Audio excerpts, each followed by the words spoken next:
City Park in Brekum. And then we go to the Lions Den. We go to the Lions Den. Pando Heart of Lions will play Karela United at the Pando Stadium. One of these days, we should take all of you to Pando to go and watch a Ghana Premier League game in Pando. They call it the Lions Den.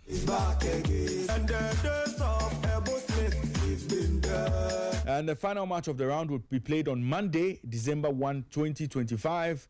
And that game will be between 11 Wonders and Dreams FC at the University of Ghana Sports Stadium.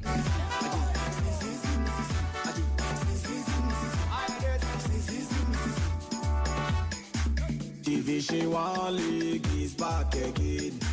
Division 1 League is back again. Hey, mama. Hey, mama. It's back again. Women's Premier League is back. So, Coach Ebenezer Sifa is here with me this morning. We're going to get into a bit of everything we should look forward to this weekend in the Ghana Premier League. And Coach, good morning to you as always, and welcome to Sporty Breakfast. Good morning, bro. Coach, how you doing? I'm blessed. I'm blessed. What's been going on? You know, it's been a long week. What have you been up to, Coach? This one, I'm curious. Scouting? No, it's been cool. I've just been with my kids. Yeah. Try to do one or two.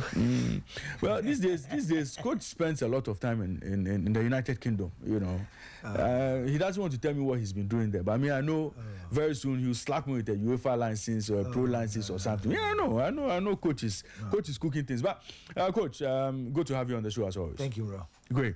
Let's talk about Hearts of Oak. And today, I'll start my conversation with Hearts of Oak. Well, they interestingly played the first game of the round. Now, Hearts of Oak have taken a decision to leave the Accra Sports Stadium for the Legon Sports Stadium. Would you by chance know why they've taken that decision? Is it because of performances? Is it because of, what people would call, spiritual matters? Is it, what has occasioned Hearts of Oak's decision to move from Accra Sports Stadium to? Seriously, personally, I'm surprised as you are. And the Hearts of Oak that we know has been playing ever since at the Accra Sports Stadium until they started playing at Legon when there were a lot of issues at the Accra Sports Stadium. But they believe that based on what I've heard from key supporters from the club during the preseason, during the top four, they perform well, they're scoring goals at Legon. And when they return to the Accra Sports Stadium, things have been difficult for them. Apart from that, they believe that their fans are not coming to the stadium, and so they don't need that big stadium at the Accra Sports Stadium to have empty seats all over the place. So they need a smaller stadium where they believe that their fans will be closer to the team, especially when they are in the stands and all that. And also looking at the money that they are paying at the Accra Sports Stadium compared to what is being paid at Legon, it's less. And probably that's the reason why they opt to. But I think that we talk of professional football. If the Accra Sports Stadium is busy, or probably there's innovation going on there, where you cannot play your games there, then fine, you can move to second alternative, because clubs have alternatives, first and second and whatever. So, but in the middle of the season, and then a club will decide that I'm not playing here again, I want to move to my second alternative. And for me, it's not good. It doesn't speak well of our game. You remember Olympics plays at Accra Sports Stadium. At the point, they chose to go to Sogakope. Yeah. And you ask yourself why. And people may think probably the Olympics want to do something else. So for me, I think that Hearts of Oak moving to the Legon Sports Stadium, yes, though it is within Accra, but I don't think it's professional. If you had already chosen Accra Sports Stadium, that is where we know Hearts of Oak play its matches. So I don't see why they should move to Legon and all that. But they believe that they cannot lose a game at Legon. Fine, that is their belief.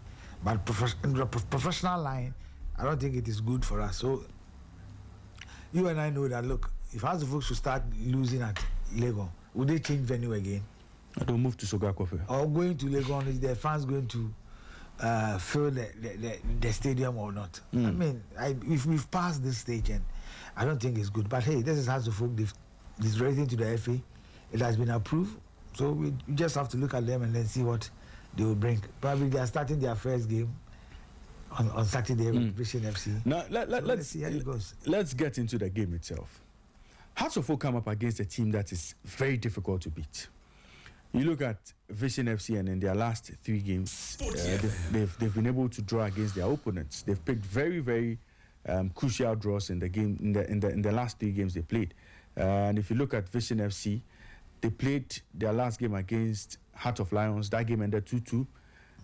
They traveled to Ininasi to take on Holy Stars. That game ended 2-2. And then they drew 0-0 with Kumasi Asante Kotoko at the Niaje Kraku Stadium Sports Complex in Tema.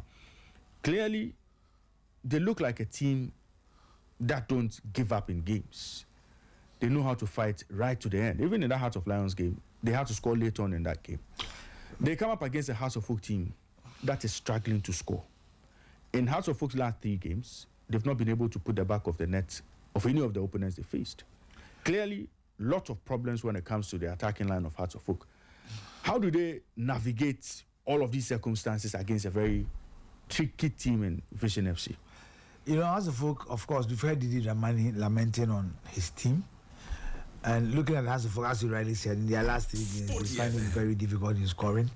And I've said it here before, that look, Hamza Issa, Frank Duku, Prince Duku Abina, or Prince Kabila Usu, these are the guys that Hearts of Oak are seeing them as their strikers. But if you don't see Mauli Wayo popping up from somewhere to come and score for Hearts of Oak, George Paco getting one in within the lines, Hearts of Oak struggle, because Hamza Issa started very well during the pre-season, the top 4, but Duku had a go against Kotoko, a mistake by Zakaria Fuseni, and he has struggled to score again. Yeah. So Hearts of Oak has been playing, probably have a very good GK, that is the goalkeeper. The defense line is very solid. But their main point is their 3 midfielders who are doing so well. And that is where Vision FC are looking at. Because listening to their coach, he spoke about Hearts of Oak having a very good GK, that is the goalkeeper, and the 3 midfield. So they are trying to do everything possible to utilize the spaces, the pocket of spaces around these players. And they will try to, as much as possible to do that. But looking at Vision FC, they are playing very well. They are creating decent chances. If you watch most of their games, they score a lot of opportunities that comes their way. So I don't know how, or probably if they've been able to sharpen their finishing within the last few days, then probably Hearts of Oak will have to sit down well. Because looking at Hearts of Oak 3 midfield, you can talk of Alpon Frane, Abdul Karim, George Paco, Rafael and Ponsa. These are guys on any day Ramani picks 30 to play, does very well. And you and I know that ever since Karim returned from injury, he's not been fully fit. So he struggled. You realize that in their game against Young Apostles, he couldn't play better. Even against Swedwell Blacks, he came from the bench, and he also struggled a bit. George Paco, as a young player, is also running very well. But they are having a lot of problems within the team, especially the attack. If players are creating spaces, creating opportunities, and you are not scoring. And thanks to their goalkeepers, I mean, if Benjamin Asare is not there, you can count on Solomon Langbashi, because he did it against Radio Blacks, and the same he did it against Young Apostles. Probably that is where Hearts of Oak will be relying on. But I believe that Vision FC is one team that Hearts of Oak needs to be very off, because they are a young side, they are a stubborn side, and they hardly leave space between the lines. In as much that last season, Hearts of Oak was able to penetrate through their camp and punish them, I think that this time they've learned a lesson. This season, you've seen them playing well. Though in their first 2 games, they struggled a bit. At that point, their head coach wasn't available. He was in Cote d'Ivoire with the U17 and then Prosper Ogum. But upon his return, Vision has improved. And I think that in this particular game, come very Saturday, Hearts of Oak need to sit very well. I will not be surprised Vision will surprise Hearts of Oak this very Saturday if Hearts of Oak do not tighten their midfield. Because when you look at Nana Jemai, whatever he finds to be your weaknesses, he gets a lot of overload out there. And most of the time, his laterals, especially the right wing back, he normally uses him very well and make sure that he creates a lot of holes within the final third of the opponent, and that is Nyamador. And since they've also identified that Hazelfolk's strong point is their goalkeeper, and of course the three midfield, Hazelfolk also need to work. Of course, you cannot write off Didi Dramani technical abilities when it comes to reading of the game. I mean, Ghazali is there. You have Najao, who is a goalkeeper trainer, but at the same time, he's also a coach. It's going to be a tactical game that we are going to witness come Saturday. But I believe that this is one of the games that Hazelfolk will find it very tough. In as much that you look at the back line of Hazelfolk, Amankwa came in to replace Amankwa Befi when they went to Young Apostles. And of course, Rafael Mensah at the left back, and the two centre backs, SCB and of course Ali Mohammed. And I've always spoke about SCB. He's very good. He tackles very well. He tries to clear his nice, but the mistakes are too many. So if you're a team and probably you want to punish Hazelfolk, he's the one player you need to commit with the ball. And at the end of the day, he will fumble and probably you can take your chance. But since they have a very good goalkeeper who communicates very well, you also have to come with the Vision FC players, whether they will be able to take those chances or not. And I've said it, look, they create chances and they do score. In their last two games, they've been able to score 4. The game against Heart of Lions, though it ended 2-2, the kind of chances that they missed, for me, it was surprising. Yeah. But Hazelfolk needs to sit up. And today, that it has come out that Hazelfolk will find it difficult in registering players when it comes to the second window. Hazelfolk is at the court in terms of their former coach and all that. So for me, this is something that Hazelfolk needs to work on. It came up that Hazelfolk has not paid their players for the last 3 months. And before the Kotoko game, it was like 4 months or so. But they were able to pay 1 month, and after that, factors that affect performances are many. Okay. And this time you are going back to Legon, you want your fans to come there and see what you did in the top forward, that you'll be able to replicate that. But they are going to play a stubborn side like the Vision team. The last 3 games, they've not lost. So Hazelfolk should sit up. For me, either a draw or a win for Vision FC in this particular game. Well, Vision FC could possibly cause an upset in this. Of course. Like as I told you about Baseke and Kotoko, a standing game. Yeah. Well, last time both teams met in Hearts of Folk's home game, Mali Wayo scored a winner to ensure that Hearts of Folk ran away with a 1-0 win. Hopefully, they'll be hoping that lightning strikes the same place twice for them in another home game against Vision FC. Of course, Mali Wayo has been a good super sub. When he starts, he struggles a bit, but when he's from the bench coming on, maybe tactical awareness, he comes and then he does very good. He scores against Brekum Chelsea, he did it for them, against Mediama last season. So he has been doing it for Hearts of Folk. But you ask yourself, the 2 strikers of Hearts of Folk, the main strikers, Hamza Issa and Frank Duku. Duku is playing his former club. They know him very well. Ali Mohammed is also coming from Vision. He's playing his former club. But Nyamador has been able to prepare a team whereby you cannot pick one player out and say that this player, when he stopped, Vision FC will not be able to function or not. It is a total teamwork. And I've said it here that, look, Nyamador always rely on your weaknesses and he will put a lot of overload out there, especially on the right side of attack. He does very well. In terms of midfield, a lot of mobility goes in there, and then the spaces between the defense, midfield, and attack has always been the same. So if Nyamador picks the second ball, meaning that every second ball that he picks, one steps into the opponent's half.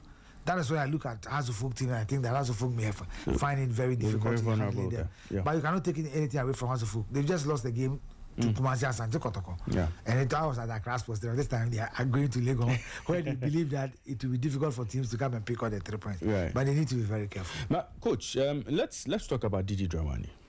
Now, Didi Dramani finds Hearts of Folk sit on the league table, picking just 18 points from 11. Now, they find themselves 5 points off the top. And each weekend they draw games. Their title hopes keep slipping away. Is Didi Dramani under pressure at Hearts of Folk? I don't think so. You and I know that when Didi came, some players have been loaned to some other clubs. Sporty, and he decided to have a second look at them. And one of them is Amankwa Befi, who for me has improved. And Didi Dramani in the Hearts of Folk team. Looking at Mali Wayo, these are guys, if you had really watched Didi Dramani during the President Cup, where he mentioned that his team was not ready, they were about 60%. So he gave some of the players 60, 70 minutes playing time. We saw them in the top 4. They played so well. Physically, they were there. Mentally, they were okay. Attitude-wise, you saw it. And for me, I think that as a folk, Didi Dramani is not under pressure. But it has come to light that if Kotoko is performing and as a folk is not performing, that is where the pressure comes in. But Didi Dramani has said it before that he wants to win the league for Hasselhoff this season. But if this is the kind of performance that we see from Hasselhoff, then I'm afraid your question that he's under pressure will come in. But as for Didi Dramani, he will tell you that he's not under any pressure. Now, one other game that should interest a lot of Ghana Premier League followers is a game between BBN Gold Stars and Aduana FC. Now, BBN Gold Stars, last season's champions, would come up against current league leaders, Aduana FC. That should be a cracker of a game. Where would this game be won or lost for either of the teams? It's going to be a tough one. Now, Coach Yamankwa went to Nations with the Gold Stars, and the first half, 2 goals strike by Faisal Chawati. Stole the show for Frimpong Manso's Nations FC. So he was able to, beat his former club, a team that he won the league with. But in that game, he realized that Emmanuel Arnold did everything possible for Chawati to be scoring those goals. Maybe any Gold Stars going to forget about what happened at Nations and go back to their home venue, they dance back, and they make sure that they pick all the 3 points. A difficult one, yes. In their last home game, they were able to beat Karola by a lone goal scored by their lanky striker from Burkina Faso. And for me, I think that Adriana has been a solid side, watching them picking some vital points away from home, beating 11 Wonders, and also beating Oho United. The only team that has been able to pick all the 3 points from Oho United is Adriana. Looking at their setup, their 2 centre backs have always been solid. The partnership have been fantastic. The captain, Alex Boache, and of course, you talk of Stephen Anochi Bedu, the experienced Anochi Bedu. Remember, Adomako is one of the youngest, finest right wing back you can find in the league. Coach Desmond's under 20 that won the African Games at Legon. He was the one who was playing as a right back. Though the captain of that side was on the bench, he moved to Adriana from the Accra Lions, and he has been fantastic for them. Though he struggled in the game against Adriana, where Emmanuel Nkrumah made him suffer. But I think that he's one fine player that you can always look at. William Denchi, one of the experience also you can have on the local scene, is playing for them. When it comes to Musford, Maswalata, ever since he left Dreams FC, he's been on and off. But I think that under Chioma Ristika, this season, he has very improved in his performance. Somebody who has played all games for Dreams FC when they were in Division 2. In Division 1, he played all games for them. And like CK Akono, when Dreams were demoted, he also played. And then Zito improvised and brought him as a midfielder. And that's why he has been playing for now. You all know Seydou Sana. That is young chap. That enterprising young chap. For me, one of the finest central midfielders you can find in the league. And then Hennessy and Ponsa. And the 2 strikers, you talk of Mesake Free, formerly of Brekum Chelsea, and of course you talk of Emmanuel Mafo. These are guys who demolished Brekum Chelsea just last weekend at Nanaji Mabedu. So for them going to the last bar, it's definitely going to be a big one. It's Contour, the likes of Francis Trene in Milford, Ajeti and the rest in Milford for Pebiani Gold Stars going to contain Adriana. Adriana has been very solid.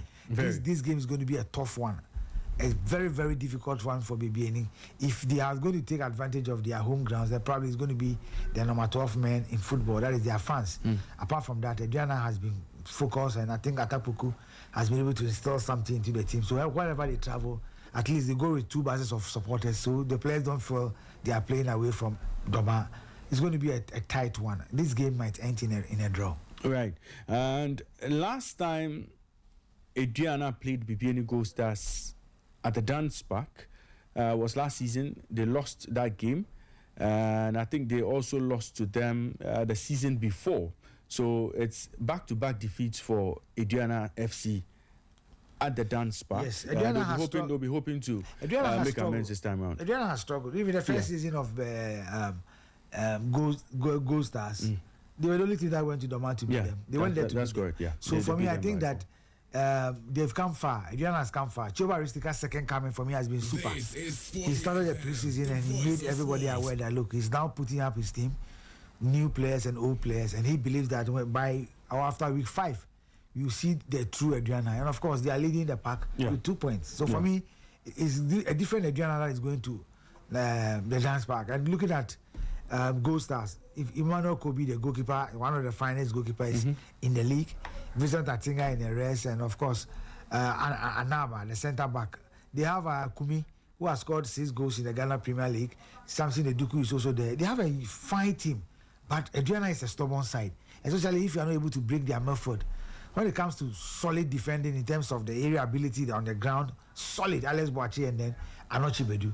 So for me, these are games that probably is going to be very tough. I see this game to end in a draw. Irrespective of the previous games, even Gold Stars has been able to triumph over Adriana. It's going to be a tough one. It might end in a draw. Right. And this weekend's game between Gold Stars and Adriana FC will feature 2 of the leading scorers in the Ghana Premier League. Yes, Emmanuel Mafo and Atakumi. Yes, Samuel Atakumi. So we'll see. Both players are on 6 goals already in 11 games. We'll see how things pan out in that particular encounter. But coach says that game could most likely end in a draw. Both players too are in the chant team of Coach Menga. Absolutely. So we'll see how they slag it out this weekend in that fixture in BBNE. Now let's look at Kando Heart of Lions. And Kando Heart of Lions are currently second on the league log.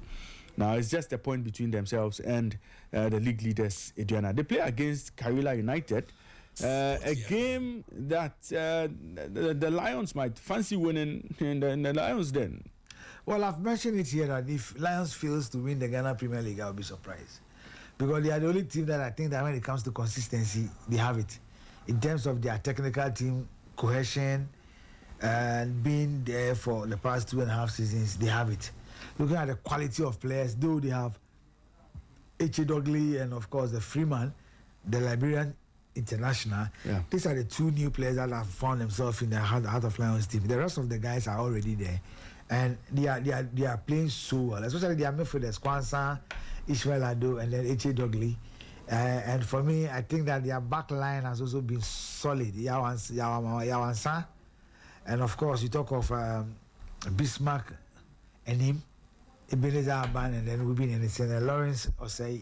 These are guys on any day you can rely on them. For me, at the Pando Sports Stadium, it take a miracle for Lions to lose at that venue because they are solid. The fans are there, and I ask myself, what is really going into Bashir for team when they play at Pando? Because they does everything here in Accra. They train at Alajo as Astotef. They do everything here, and then they will move a day or 2 to Pando to play their game and they come back. But them support and the love that the people have for Lions, you have no idea. So the players are already motivated anytime they step onto the pitch. And thanks to Dr. Randiabe and his team, they've really made Pando Sports Stadium a place a place to go and then enjoy football. I mean, the pitch is good. The game I watched against Basakaoli Star, it was raining, but the pitch was solid. So it tells you that they've done a good job on it. And for them to come and play Karela after playing so well against Vision FC, getting a point from Temas, I think that they are the favorite to beat Karela United. Karela has struggled. To be honest with you, when they came to play poorly against Kumasi Asante Kotoko, they went and then they were able to beat Dreams FC. They drew with Dreams FC. They drew, and then they fought to beat Basakaoli Stars by 3-2, meaning that they concede a lot of goals. Talking about Karela. They conceded 4 against Kotoko as well. Yes, and sometimes they lose focus. It is about Ege. That young chap, Bless, who played for, who from Golden Kick. He has been the brightest spot. I'm wondering why Evans Oseusu is not playing, and some of the players that they recruited individually good players. I think Coach Nuru Ahmed needs to up his game, but it's a difficult one facing Coach Bashir Ford and the Nia Jays at the Pando Sports Stadium. I mean, not less than a goal for Heart of Lions in this particular game. Heart of Lions expected to win in Pando, the Lions Den they call it. It should be an interesting game. And for those of you who love the Ghana Premier League, if you are looking for a game to watch this weekend, good atmosphere, good environment, you want to run away from all the hustle and bustle in Accra, just make your way to Pando. Pando Heart of Lions would give you a good treat out there. They play against Karela United in a game that many tip them to win. Now let's look at one other game that should be interesting. Let's go to Brekum. And at the Golden City Park, Brekum Chelsea would play Samatex 1996. Chelsea went down heavily against Adriana Adoma. I told you that this is a Bruin derby. When it comes to Bruin derby, normally the home team stands as favourites. I mean, it is there and everybody knows. That not to say that Diana or Chelsea went and then played soft. Not at all. They went in for the 3 points, but Diana were stronger than them. Though they had a consolation in that game. I think coming back to Brekum, where they've won 3 games out of the games that they've played, Samates were able to pick a point from the game that they play against Kumasi Asante Kotoko. Proud to that, they've lost to Bechem 2-0 away from home. Samates has not been doing well away from home. And at the Golden City Park, you expect the likes of Kochi Soloto and of course the likes of Vincent Ejay in midfield of Brekum Chelsea to torment the players of Samates. Yes, Ebenezer Akwa is one of the strongest, the lion's heart of a defense that you can have in the Ghana Premier League. I mean, the likes of Dramani Ewa, formerly of Brekum Chelsea, and the coach is also a former coach of Brekum Chelsea, that is Christopher Eni. He knows the terrain very well. He knows what Brekum Chelsea does. But Samuel Bodu is a different person when it comes to playing teams like the Samates, the Bechem United, and the rest. This game is going to be a tight call, but I think that at the end of the day, expect Brekum Chelsea to sail through and pick up the 3 points. They are good at set pieces. They use most of the set pieces very well, like as Arsenal does in the EPL and in the Champions League. So for me, I think that Samates probably will suffer in the hands of Brekum Chelsea at the Golden City Park. Now, one game that many will keep an eye on this weekend is that clash between 3rd and 4th. Midyama SC versus Kumasi Asante Kotoko. It's a home game for Kumasi Asante Kotoko. And Kotoko, after losing out or suffering that defeat at the hands of Baseke Holy Stars, will be desperate to pick all 3 points in this one because they've seen their unbeaten run come to an end, and they still want to keep the title chase alive. Their dreams of winning this year's Premier League title alive. They play a Midyama side that is very, very good in this season's league. They've been very good as well. Yes. What kind of games should we expect? We're going to expect a fearsome battle between these two sides. Yes, as you rightly said, Kotoko has ended their unbeaten run this Wednesday, and the talk on the lips of the coach was they wasted a lot of opportunities, injuries in the camp, fatigue. But I think that in the 3 outstanding of Kumasi Asante Kotoko, winning 1, losing 1, and drawing 1, one may say that it is in order. But I think that Kotoko should have done better.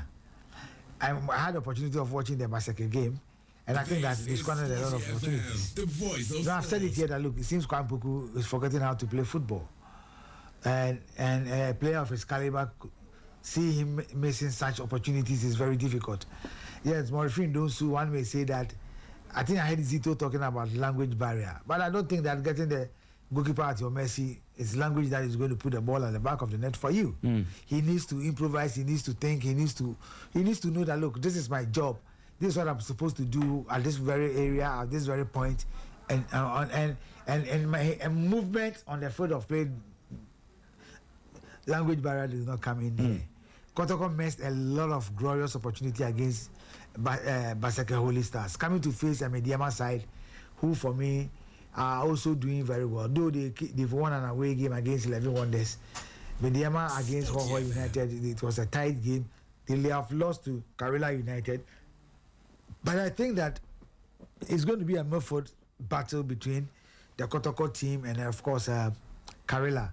Kotoko is missing the services of Emmanuel Entry, Seth Kojo, and the likes. So it's left with Hilary Adabo, Hubert Jau, the most improved player in Kotoko today.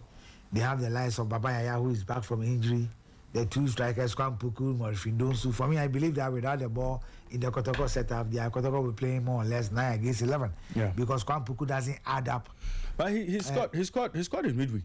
You can score in the midweek, but there are some opportunities that Kwampuku could have even scored a hat-trick against Baseke. Wow.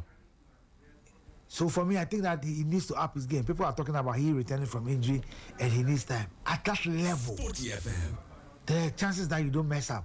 You should be a team player, not just an individual player on the field of play when you play for a team like Kumasi Asante Kotoko. So that is why supporters are still thinking about Albert Amon's sales. So for them, they believe that if Albert Amon should have been here, they believe that the outstanding games they could have won or probably won 2. So for me, I believe that Midyama is going to give them a game. Salim Adam at the attack of Mediama is a very good guy. Kamal Mahmoudou as a right wing back has also scored about 4 goals for Mediama. He has assisted. He always finds himself in the penalty area of the opposing team when they are transition. I mean, with Saki, formerly of Accra Lions, Adriana and now Mediama, Mubarak Yusuf. These are guys with experience in the Ghana Premier League. Come to the midfield. They have Emmanuel Nkrumah, just returned from Japan and the Blasters. Prince Owusu. They have Emmanuel Owusu. I mean, Manuel Mante, Pedro Tete, Bernardino Tete, and the likes. Nana Kofi Babel. They have good players and they have quality in depth there. If Kotoko is to beat them, last season, Kotoko were able to beat them. A spectacular goal by Albert Amon, 2 headers, first half and second half, where Mediama has gone ahead from a goal from Kingsley Blahe. Yeah, the same chap is with them. And Mediama felt that game ended 3-2. Yeah, no, it ended 3-2. Yes, Manuel Mante also had a goal in that game against Kotoko when he equalized Albert Amon's second goal. So for me, I believe that it's going to be a tough game for both sides. Ibrahim Tango, that I know, will love to play and play well. Zito, people are talking about Zito handwriting on Kotoko is questionable. And he's also talking about injuries that are set into his setup. But I've always said that, look, 30 players have been registered. You should be able to make good use of the players that are on the bench. And those players also have to prove to the coach that, look, we are also capable of starting for Kotoko or starting for the team. It's a tough one. Kamala has come back. Though he saved a penalty, he failed to save Kotoko at Basake. Yeah, it's a tight one. And I think that the strongest side of Kotoko is going to be Peter Amidu Aqua and then Lord Amon. Lord Amon on the right side does very well. Creates a lot of openings on the runs on the right side. Peter Amidu Aqua, on a very good day, he can be a threat to any defense, especially when you are playing as a right back. He always love to get into the box. His problem has been of missing opportunities in front of goal. A tight one. It's a draw for Mediama or a win for Mediama in this game. Right. I'm still previewing the Ghana Premier League match day 12. Interesting games to look forward to. Top liner definitely will be that game between Kumasi Asante Kotoko and Mediama SC. Last 5 meetings between both teams, I've seen Kumasi Asante Kotoko win 2 of those games. Mediama have won just once, and 2 of those games have ended in a draw. This is Sporty Breakfast, and you're live on Sporty 106.1 FM in Accra. There's still a lot to talk about on the show this morning, but we are starting off, or we started a discussion on the show today with the Ghana Premier League because it's looking like one of those seasons where it could be very, very, very difficult to determine which team finishes with a trophy because it's just 1 point between first place Adriana FC and Pando Heart of Lions, just 1 point between them. And then Mediama SC also on 22 points. It's just 1 point between themselves and the league leaders Adriana FC. Kumasi Asante Kotoko are in 4th. It's just 3 points between themselves and the league leaders Adriana FC. So promise to be exciting. We'll see. But coach, Karim Zito and his charges the argument has been made that this Kotoko team could be tired because they've had to play back-to-back games. They've had to play almost a game every 3 days, and it's taking a toll on the players. Do you agree with those who make the argument that, well, even that defeat to Basake was as a result of fatigue? Well, in as much that there were fatigue in the team, I think that the FA too has been fair to Kumasi Asante Kotoko. Looking at the time and the dates of the outstanding games. Kotoko came to play Hasselhoek. Your next outstanding game was against Vision FC at Tema. So for you to go back to Kumasi and then coming back, the FA felt that stay and play Vision FC. I think they were fair. Yeah. Kotoko going to play Samates, and then you have a standing game against Basake. They are within the same region, so why don't you stay and then play Basake? You had the opportunity of playing Young Apostle at your own backyard. I believe that our roads too are very bad. I mean, the Summer Boy road, for me, I've called on the government to do well and then probably fix that road. Clubs suffered a lot. I mean, if you have passed there before, I mean, it is very terrible for clubs going through that road. Not there. There are other places that you could clearly see that, look, instead of using less hours, you end up using more hours, and having the kind of stress sitting in the bus for a long period is also one of the things. But I also believe that Kotoko has registered about 30 players, in as much that there are injuries in the team. the players on the bench should be equally good as well as those who are injured. In as much as you may have your strong squad, probably those that comes in should also be motivated to do well as the other players. I think that Kotoko players for me are not doing well because they've got everything on a silver platter. Let me put it that way. Kotoko do not own his players. Kotoko players are comfortable at where they live. They are being fed twice a day. Bonuses come on time. Salary comes on time. Fans appreciate them when they do well. So what else again do the players need? They need to fight. They need to put in more. I don't see that in Kotoko. Because watching the game against Basaka, I realized that, look, as if they were playing the league for somebody. As if when they win the league, they will not be rewarded. When they came to play Accra, they went to see one of their sponsors, and about 100,000 Ghana cedis was given to the playing body. Yes. And management gave it to they gave it to the captain. Oh, wow. Samba O'Neill. So if management and fans are doing this to you for a club like this, and players cannot sacrifice for the badge, I find it weird. That's why I spoke about Kwampoku, Morifin Donsu.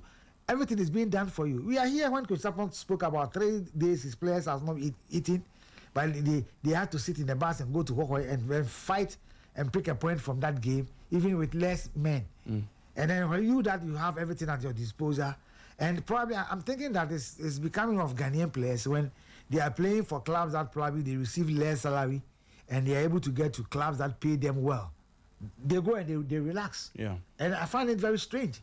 Because looking at the Kotoko players, if I should mention players that are on Kotoko's bench, and looking at those players, where they were coming from, or where they are coming from, and what they were doing there before Kotoko went for them, you'll be amazed. So you ask yourself, what is really happening? Well, what is really happening? So of course, they may have excuse of fatigue setting in because of the outstanding games, but you are in Africa. You're in Africa, and at the end of the day, you cannot be playing Africa at the same time playing the league. So those matches will be piled down for you. Yeah. So you need to have a plan. So if they had stayed in the Africa competition, they still would have been playing. Yeah, so I believe that they should have been planned. If players can play more than 120 minutes, assuming we are playing midweek games, of course you'll be playing 4 or 5 days. It's not about preseason matches, and most of the teams, I'm sure that after games, you just have to do recovery, and then probably corrections of the previous game, and then tactically you move on to the next game. They need to learn how to rest. That is simple. You need to rest. Chelsea in Europe told his players that, look, the manager told his players that, look, enough of the jubilation, enough of the game that we won. We need to rest because we are playing Arsenal.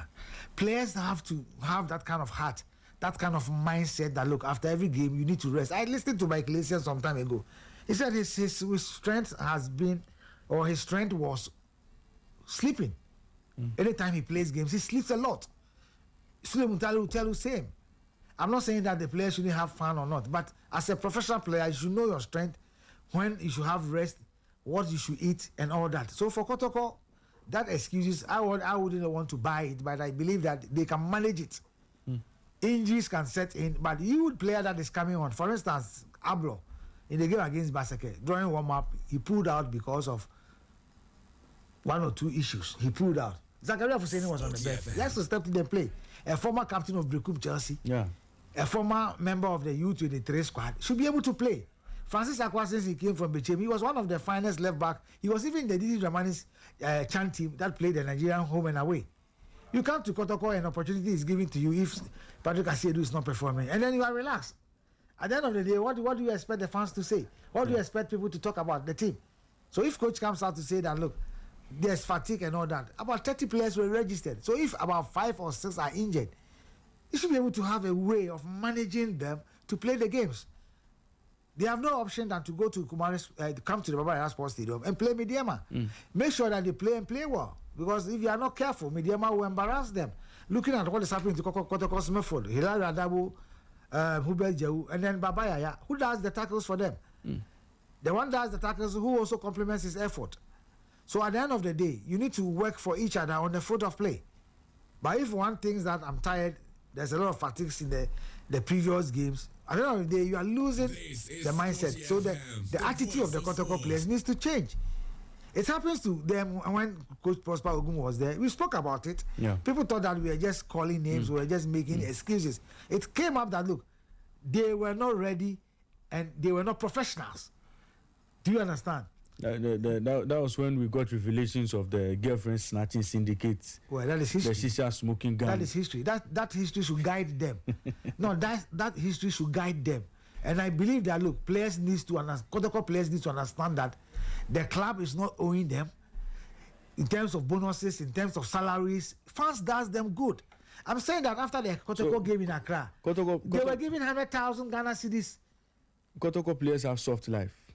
And I don't see why they should, because as a player and you are working and your incentives are coming, you should work extra. You should work extra. I don't see why Baseke. I was surprised to hear Zito say that the way Baseke played, if they had played the same way against all clubs, they would not be lying where they are. But if Kotoko players has also lifted their performance, look at the chances that were missed in that game. Whom do you blame? Look at the chances that they missed. And look at the kind of poor defending that they had against Samates. And I cautioned them. You see, I cautioned them. And at the end of the day, I don't think that Kotoko management needs to be very tough on the players. Because at the end of the day, they goes to play and people think that Kotoko has lost. Let's forget about this. Let's think about the next game. What goes into it? What do they discuss after the games? What do they bring on board going into the next game and all that? Looking at the players that they have. I've mentioned the attitude of the Duana players. It's not about anything. Look at how Chioba Aristika does his things. Look at the attitude of the Duana players on the field of play. The mentality of the players and the attitude of your players will tell you where the team will be able to go. That's why I'm talking about Heart of Lions. Bashir Ford is a no-nonsense coach, but he's got a young coach like Nieje who does a lot of demonstration at training for the players to know that, look, you guys can be better than me. When I was playing, you guys are the best. Watch the attitude of their players and watch the attitude of Kotoko players. The attitude of Kotoko players is not good. If they change their attitude, Kotoko players will not be taking the 4 days matches, 3 days matches intervals as fatigue and all that. Yes, in as much I agree that the roads, some of the roads are very bad, especially the Summer Boy road is very bad and city and all those things. So for me, the Mediama game, Kotoko needs to be very careful. If they play the way they play against Samates and then, of course, Baseke, Mediama will shock them at the Baba and Sport them. Sports Stadium. Let me bring in Michael Asaribu, who is joining us from Sporty 91.3 in Kumasi. Michael, good morning to you and welcome. Sporty FM. Good morning, Raymond. Always good to have you. Good to have you. Yeah, thank you. Do you agree with Coach? I mean, Coach believes that Kotoko players are, getting a bit too comfortable. They don't seem to be punching above their weight these days. And if they're not careful, if they repeat the performances we saw against Samatex and Basake Holy Stars, Mediama could shock them this weekend. Well, I think in some case, yes, Coach has a very valid point. And you have to look at some of the players who mostly warm the bench for Asante Kotoko. And then you have to question their eagerness to change their roles from bench warmers into sure starters or players who can be relied on to be part of the roster so that they can be rotated as and when. And I think the only department that has actually seen success at this is the goalkeeping department, where Kamara and Aziz Dari have shared the minutes in a manner where there is equitable distribution of minutes to the goalkeepers. Aziz Dari has kept the post in 5 games of the 11 matches Asante Kotoko has played this season. Mohamed Kamara has kept the post in 6 games. If you are to strictly look at the minutes, Kamara has played over 500 minutes. Aziz Dari has played over 400 minutes. So it is that close. But if you look at the outfield positions, and then you have to question the rotational policy of the coaches. One, I don't think they've really given much opportunities to some of these bench players. And then that will stem from a lack of trust in them because of the attitude they display at training. For someone like Francis Akwa, as coach was mentioning, he was a sure starter at Bechem. He was playing consistently. At a point in time, Francis Akwa was playing ahead of Seth Kojo at Bechem. The 2 players joined Asante Kotoko after playing last season for Bechem United. Seth Kojo joined for free because his contract expired. Francis Akwa came to join Asante Kotoko as a result of his exploit for Bechem United, playing as a left back and everything that he did. Now he comes to Asante Kotoko, and it looks like he's struggling to fit in. I don't know if it is just because of anxiety or just that he's not good enough. And then his confidence has been dented. And it started right from the start of the season, where he was given some games, especially in the CAF Confederation Cup game against Kwara United. He did not really grab it. He fluffed his opportunity. And then that was the end of him. He's not been given many minutes. But anytime you've seen him come on to play for the club, you just have to underline the fact that he's not good enough. And so coaches will not trust such a player to give him consistent minutes. And that is how come it will always be Patrick Esiedu playing if he is available. And the coaches have barely changed as regards this. Again, you'd have to look at someone like Zakaria Fuseini. He was a sure starter at Brekum Chelsea. He was their captain. He has experience in the Ghana Premier League, played over 5 seasons consistently. But he comes to Asante Kotoko and he can't displace Henry Ansu. Henry Ansu was a centre-back partner at Brekum Chelsea. He cannot displace Joseph Ablo. He cannot displace Samba. What is happening? If you ask the player, he will tell you, they are not giving me minutes. But if you go to the training grounds and you check performances, clearly it is not up to a level where you would expect that the coaches will trust him at the expense of the likes of Samba, Joseph Ablo, or Henry Kwame Ansu. So I think it's more of the mindset, their mentality. Some of these players at their respective clubs play some very exciting brand of football. They play with that zeal. They play with that passion. They show you that hunger to consistently improve. They come to Asante Kotoko, and it's like they've entered their haven, and they become so comfortable, and they don't push beyond their limit. I understand there is a whole jump if you move from Bechem to Asante Kotoko. A lot of things will change. Financially, even the environment, everything you benefit from. Again, there is that pressure of playing for a big team also weighing down on you. But it is about the willingness of the player to work harder, to break those barriers or to break those limitations. And a lot of these players don't usually show that. They don't display that.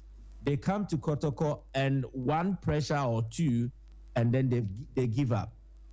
So that is one fundamental thing that is leading to some of these things happening. Because I want to believe if the coaches trust these players from the training ground, they will give them opportunities to play. And that is what the players don't do right. And that is something that is affecting the club in terms of how they rotate players. And that is how come the coaches will complain about fatigue. The second factor will be about the squad planning. I think Kotoko did a poor squad planning exercise prior to the start of the season. Because if you were recruiting players, then you should be in a position where you also consider the squad depth, so that even if your players are not the best as per the standards in the country, their quality gap is not that wide.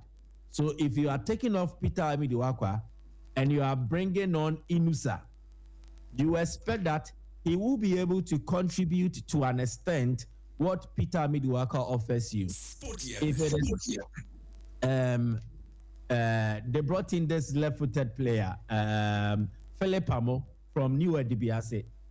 If Philip Amo is a backup option to the likes of Emmanuel Entry, Baba Yaya, what has happened to him? We've not heard from him as it stands now. I don't know if you get it. So clearly, the squad planning is to a certain extent where the player starting is of a certain standard, and the one who is likely to fight for that position or that slot is not competent enough to rival him and offer that competition expected.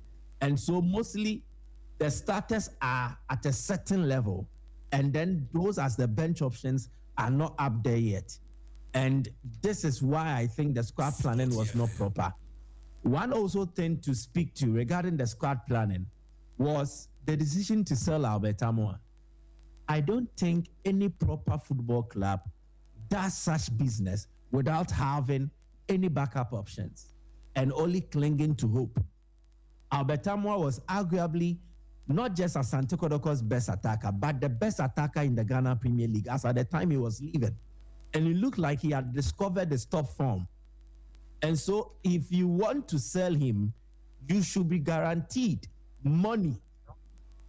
Then 2, backup options who can fill the void that will be left or vacated by the player.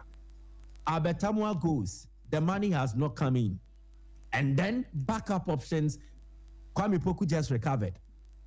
God being so good, he scored in the game against Baseke. So you are hoping that that will do his confidence some good and help him to settle in and find his full fitness. But Donzo Morifeng clearly looks like he's an alien in this Asante Kotoko team. He's so out of place. He does not seem to fit in. He's struggling. You can see that he's trying to do more, but he doesn't really fit in because he will need time, adaptation.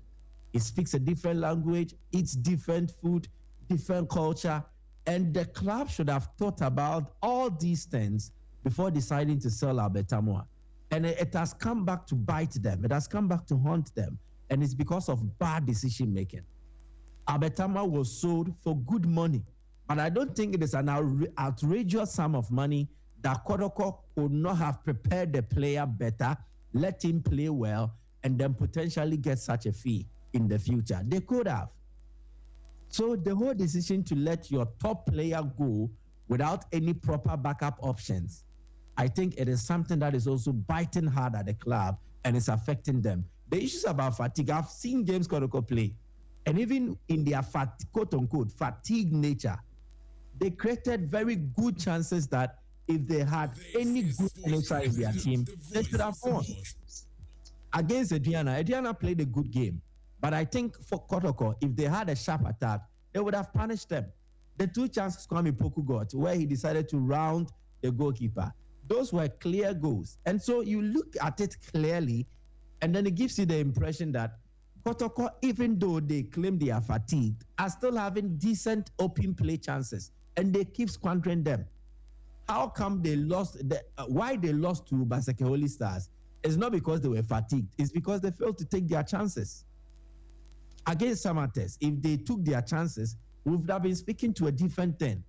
So the decision-making of the management was also very questionable. And so let's not just attribute everything that is not happening right for Kodoko to just fatigue. No, it goes beyond that. Sporty, and I think management decisions have affected them.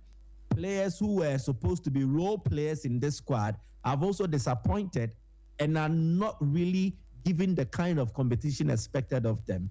And I think all these factors have culminated in how come Asante Kotoko were not able to maximize a lot of the outstanding games. Well, Michael, quickly, quick thoughts on the game between Kotoko and Midyama coming up this weekend. Can Kotoko bounce back to winning ways, or Midyama, looking at their form this season, could punish them in this game? Midyama have an exciting young squad full of energy, and then also the rotational policy of Ibrahim Tanko seems to be spot on, because you look through their team and almost every player has played not less than 70 minutes in terms of those who start and then those who mostly make the 18-man match day squad. So it looks like he has a squad that he operates with and he knows how to use them. Ibrahim Tanko then with Accra Lions, every time he visited Kumasi, proved a thorn in the flesh of Asante Kotoko. He made games very difficult for the Porcupine Warriors. And inheriting a Midyama team who are seen to have a certain level of maturity that is ahead of that of Accra Lions, I think that this time around he stands a better chance to come to Kumasi and really cause an upset. The last time Midyama came, they lost the game by 3-2. It was an exciting encounter. And a core of that Midyama team still remain. Felix J is still there. Desmond Bafo, Kamara Dini Mamadou, Jacob Mensah, there is still Yusuf Mubarak, and then Ritsaki. Ritsaki is an excellent centre-back.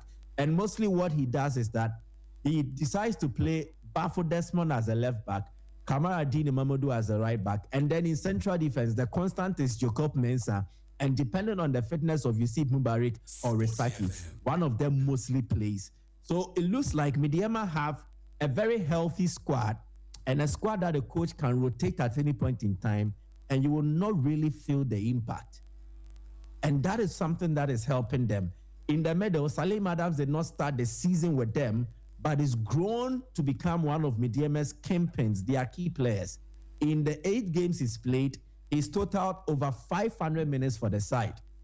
And Midiama can afford to allow Prince Owusu leave to join the Black Stars camp because of the squad depth they have. And they really boast of a certain quality. So I think they possess whatever weapon to come to Kumasi to trouble Asante Kotoko. In the case of Kotoko, 1, it is about the fitness level of the team. And then 2, it is about their mental resilience, how they will be able to bounce back after disappointing defeat. I think that along the stretch, when they were drawing games, the excuse was that we are still unbeaten. Now they lose for the first time. How will it affect their psyche approaching this game? And I think they really need to be mentally strong to stand a chance in terms of beating Midiama at home. That aside, Kwame Poku got to go against Baseke Holy Stars. The last time he played at the Baba Yara Sports Stadium, he was booed off when he was substituted. How does that affect his confidence, especially after getting a goal? Does he come into the game against Midiama hoping to prove a point? There is a pressure on Kotoko, the pressure to deliver, the pressure to win. And in their last game they played at home against Young Apostles, yes, they won, but I don't think it was a very convincing performance from the team overall. And so they have a lot of work to do. I think Midiama will pose a solid threat. And if you look at Midiama this season, they've been winning some of the away games. They went to Doma, where they defeated Young Apostles. They went to Accra, they defeated 11 Wonders. So clearly, Midiama away from home are doing very well. In 5 away matches, they've lost just 1. They've won 2, they've drawn 2. So you look at everything that is happening. They went to Doma to draw against Ediana FC. And Ediana is one of the best teams so far in the Ghana Premier League. So I don't think it is beyond Midiama coming here to the Baba Yara Sports Stadium, taking their game to Asante Kotoko and upsetting the odds. I think they have the better team now. They have the better team now, and they can do that. Kotoko will need to play above themselves, do better than their last 2 games against the Diana, against Young Apostles at home. And then if they do that, I think they will stand a chance against Midiama. It's going to be an exciting game, but if this game ends in a draw, I will definitely not be surprised. Right. That's Michael Asarigwedu there. And Coach Ebenezer Sefa is in studio with me. Coach, there's one game I want us to look at because of what happened last season. Baseke Holy Stars versus Nations FC. And you remember last season, this was the game that Nations FC needed to win to possibly maintain their chances of winning the league. In that game, there was a young Bobium. There was a young Bobium. Nations FC decided not to play the game again, and we all know what happened afterwards. You know, the rest is history. We are back to the AAK, the second arena this weekend. All the tension from last season's game, you know, all the drama, I'm sure, will be relived this weekend. What kind of games should we expect this weekend? I'm sure it's going to be the same tension game. Nations have not forgotten what happened to them when they went there under Mingel, and then assisted by Johnson Smith. Today, Johnson Smith is the coach. He's the coach of Baseke Holy Stars, and Nations is going there again. Yes, the win against Kotoko will boost their morale. Their game against Karela, they were able to score 2 goals in that game in Tamale, and I think that they are not a bad side. Watching them against Kotoko, in as much Kotoko created more decent chances than them, they were able to punish Kotoko. They have Richmond Somia, who is a very good guy. On a good day, he'll be able to score a goal. Treneboa is one of the players that Nations have to look at. And Nations also have one player that I think that he is the most influential of the team. That is Emmanuel Ano. He's scoring. And even their game against Gold Stars, he did the magic for Chawate to be scoring. So it's definitely going to be an interesting game. And this time, I don't think at the time we'll not say one will be winning or one will be going for relegation. So it's going to be a normal league game. But what really happened last season was a bad thing for a CEO of Nation to be attacked, for Basaka to get a penalty. Nation says we are not playing and all that. Supporters refusing to enter the stadium, and I believe security will be tight. But I'm just calling on the center man, should be fair, should use the rules of the game to handle the game, because the FA has just reached a few days ago. They were launch of sponsorship package for them in terms of insurance. So for the referees, they should be secured and make sure that they let us have a very good game. It's definitely going to be a tight one. Nations is a solid side, irrespective of Frimpong first 3 games of not winning, coming back to win against his former club, though it was at home game. It's going to be a tight one. I know Frimpong to be a defensive-minded coach, somebody who would love to have a solid defense and midfield, try to block the spaces between the defense and the midfield. He's got young players. Arnaud has been running, and of course, Chawate is back from injury. Since returning from injury, this is the first time he's scoring 2 goals for the team, having a full play. So I think that Basaka should be careful of Nations FC. But for them to beat Kumasi Asante Kotoko, when Trinidad ball entered the net, how the fans were running all over the place and screaming all over the place, I'm sure that motivation will enter them. And Johnson Smith knows Nations very well. Most of these players were under him and then Coach Menga. Yeah. The individual attributes of those players, of course, they work at Arnaud, the likes of Razak Simpson and the rest. So it's going to be a tight one. And for me, if this game should end in a draw, I will not be surprised. Possibly another draw in that game between Basaka Holy Stars and Nations FC. Michael, quick thoughts on this one. Lots of subplots, lot of undercurrents, a lot of familiarity in terms of coaches' knowledge of some of the players on that on both sides. What kind of game should we expect? Obviously, Frimpong Manso visits the team that helped him win the league last season. What should we expect from this one? I think it's going to be an exciting game for various reasons. One of them has to do with Johnson Smith, with a point to prove. You know, on the books of Basaka Holy Stars, he's been registered as an assistant coach, but he's actually the main man doing the job. And he would have loved such a stint at Nations FC, having helped them to secure qualification to the Premier League. He felt that he was competent enough to run the team. It did not work out. He suggested his then friend in Kasim Mengel to come on board. And so it was him and Kasim Mengel until the fallout, events leading to the 2 coaches being asked to leave by Nations FC. And at Basaka Holy Stars, Johnson Smith will have the free way to do a lot of things. He will not be really taxed or instructed by those who are in charge or his bosses. He will have that kind of free will to operate in a manner that he expects. And he has a very young team that will also be willing to commit to him. So I want to see how he prepares against Nations FC, because he knows this Nations FC team all too well. It is the same team he went through preseason with.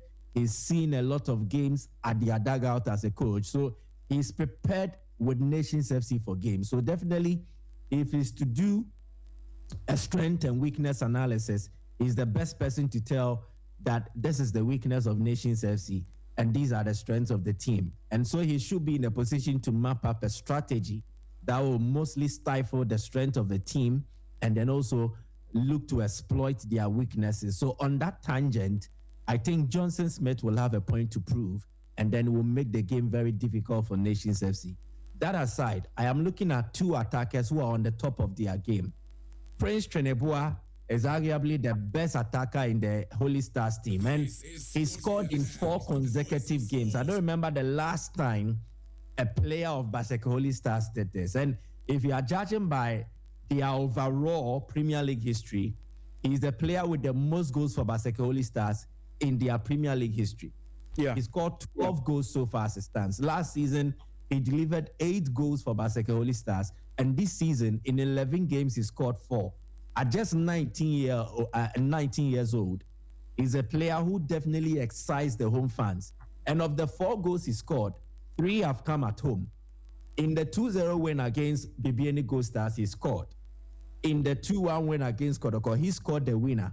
And then in that 2-2 draw against Vision FC, he scored as well.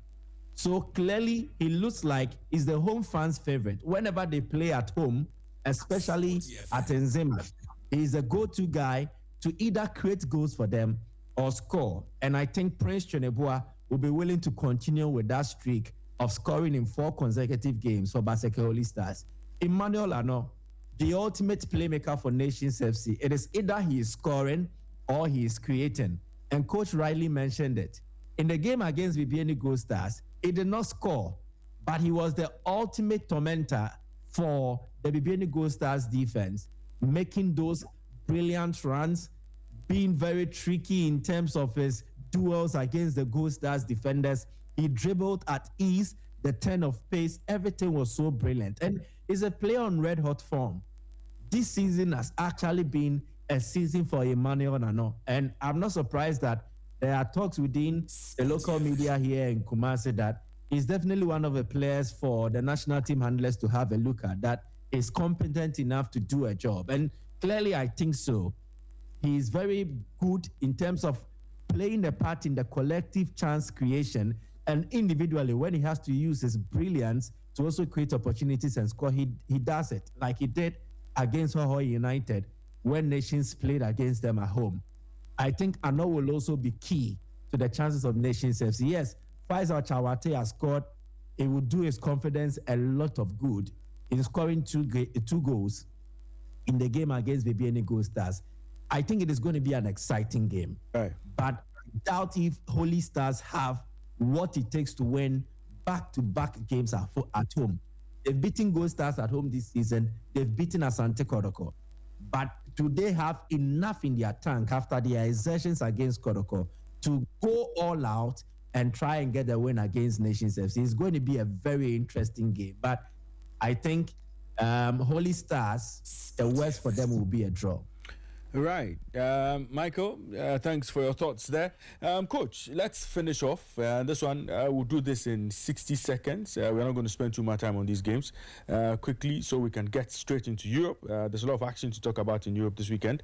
Let's look at the game between 11 Wonders and Dreams FC. That game will be played on Monday. Coach, where would this one go? Well, I believe by now 11 Wonders players have eaten. Because with an empty stomach to Hohoi to pick a point with a man down, we're coming home closer to their clubhouse and all that. They should be able to play Dreams FC, who lost to Swedro Blacks at the same venue last week. I happened to be on the pitch side, and Swedro Blacks played well, and I think that they deserve that victory. Dreams FC didn't play the kind of game that we know they play, Suraj Sedu and the likes. But I think that 11 Wonders will be motivated. This is Sporty FM. Now that they have food on their table, they'll be motivated. And I'm sure that they'll do everything possible, probably, to put smiles on the faces of their managers and, of course, they themselves. When PFAG visited them, they made them know whatever the problem is. We've also listened to Neo Datilamte, who took the team through the first 7 games and all that. So it's going to be a difficult one for them, though it is their home game. Dreams also plays there. Between both teams, tactically and technically, I think that Dreams FC stands the chance of winning this game narrowly. Probably a 2-1 or a 1 win for the Dreams FC. Right. Finally, Swedro Blacks Young Apostles. I was at the stadium when I saw the ladies who came out to say that if Coach Fatih Ahmed is not sacked, they will go naked. I saw them and I asked one of them, you made media men in Ghana prepared coming to Swedro to watch Swedro Blacks. I was on my way to Swedro. Training. I was getting first time, not the Blasters, Swedro Blacks. All over the Ghana, media guys were ready to come and watch. Immortal and I were ready to go. And then you ladies disappointed them. And the lady said, "Oh, ebebaso." And one thing that I saw from them was that they were rally behind the coach, the team, from the blast of the whistle to the end of the game. They were singing, shouting, and Rudolph Mensah, after the warm-up, when he was heading towards the dressing room, gave them a sign that today he's going to score. I wasn't surprised he won the MVP. He played very well. He created the decent chances. And at the end of the game, I went to him and I told him that, look, you need to do this and that and you will be a better player than what you are today. They played a very good game. Going back home to play Young Apostles. Young Apostles in their last 2 games against Kotoko, they were lamenting of penalty that they thought that the referee didn't help them. Against Asofo, you heard them doing that. So I believe this time they will not go back to Wenchi lamenting. But at Swedru, I think that Swedru Blacks will continue with their winning spree. Right. And that's a coach Ebenezer Sefa there, seasoned Ghana football expert, seasoned Ghana Premier League expert. I think that Bechem United will be playing. Yes, Bechem play Hoho United. Yes. I love the game plan of Coach Emisa against Mediema. Tactically, they were on point. Their goalkeeper was fantastic. Mediema did everything possible, but they were able to break the lines. I mean, Tompo and then Augustine Ogra came on, and for me, they could have won the game for Bechem United. Going back home after they won against Samates at the same venue, it will be difficult for Hoho. Hoho in their last 2 games have struggled to pick all the 3 points. So I take Bechem United to carry on with their winning spree. Right. So games to look forward to: match day 12, Ghana Premier League. Hearts of Lions play Vision FC on Saturday, and Swedru All Blacks would play Young Apostles on Sunday. Still on Sunday, Holy Stars play Nations FC. BBD Gold Stars play Diana Stars or Diana FC. Bechem United play Hoho United. Pando Heart of Lions play Karela United. Prekum Chelsea play Samatex. Asante Kotoko take on Mediema. And 11 Wonders will play Dreams FC on Monday. That's it for the Ghana Premier League. Match day 12. A big thank you to you, Coach Ebenezer Sefa. He's a seasoned Ghana Premier League expert. He seems to be around almost all the match centers. He knows his Ghana Premier League stuff very well. And he will join us on Monday to run the rule over everything that happened match day 12 of the Ghana Premier League. Coach, traveling mercy, safe journey wherever you go. And hopefully we'll catch up on Monday. Good time to jump into the English Premier League.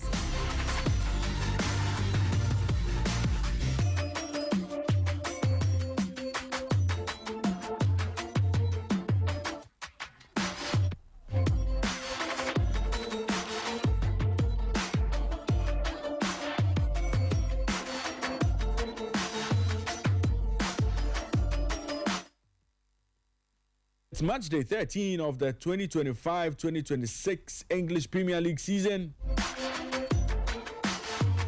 Some interesting games to look forward to this weekend. Brentford play Burnley, Manchester City take on Leeds United, Sunderland play Bournemouth, Everton take on Newcastle, Tottenham play Fulham, Crystal Palace welcome Manchester United to the Selhurst Park, Aston Villa would play Wolverhampton Wanderers, Nottingham Forest play Brighton and Hove Albion.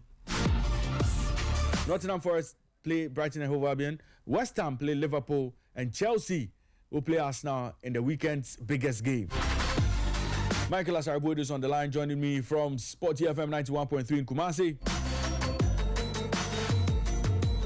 And Michael, I think that we should start this conversation from the London Stadium, because West Ham will be playing against Liverpool. West Ham, after changing their coach, now have 2 wins from their last 3 games. Definitely the momentum is with them. They played against Bournemouth, and in that game, they took the lead. They were 2 up, but thanks to a late goal by Unal, they could not pick maximum 3 points from that game. But a lot has changed ever since West Ham decided to switch managers and bring in Nuno Espirito Santo. Liverpool are in all sorts of troubles. Liverpool have issues with their team. 12 games, 9 defeats. What happens in this game? Are we going to see Liverpool finally shake off, the defeats, dust off themselves, and then come into this game all guns blazing, pick maximum points, or we are going to see rejuvenated West Ham put them to the sword one more time in the English Premier League?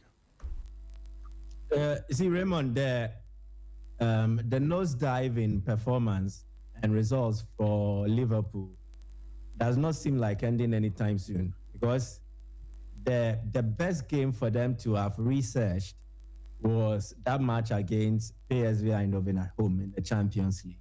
It was the best game to bring them back. It is similar to how things were when they had to defeat Real Madrid, build on that to try and prove that they were not actually in a crisis.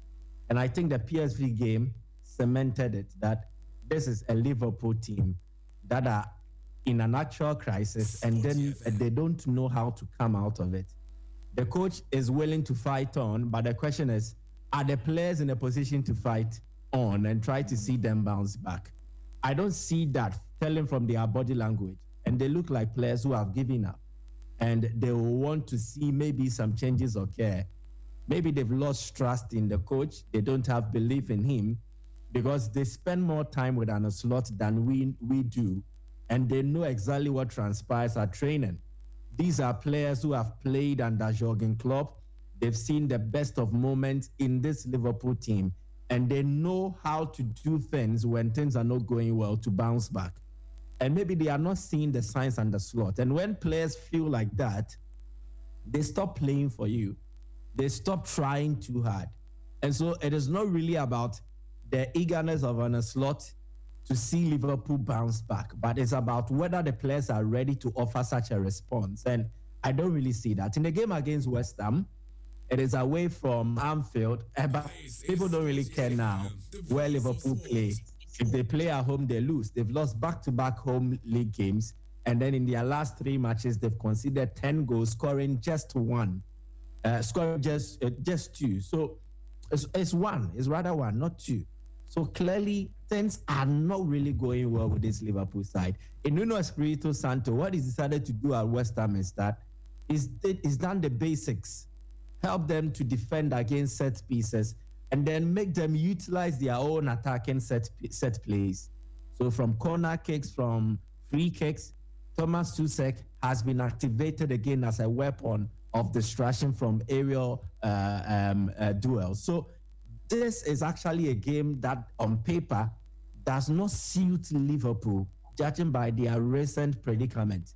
And so I think West Ham will sense a need to take the game to Liverpool, play their own way and threaten them. And they have players to do that.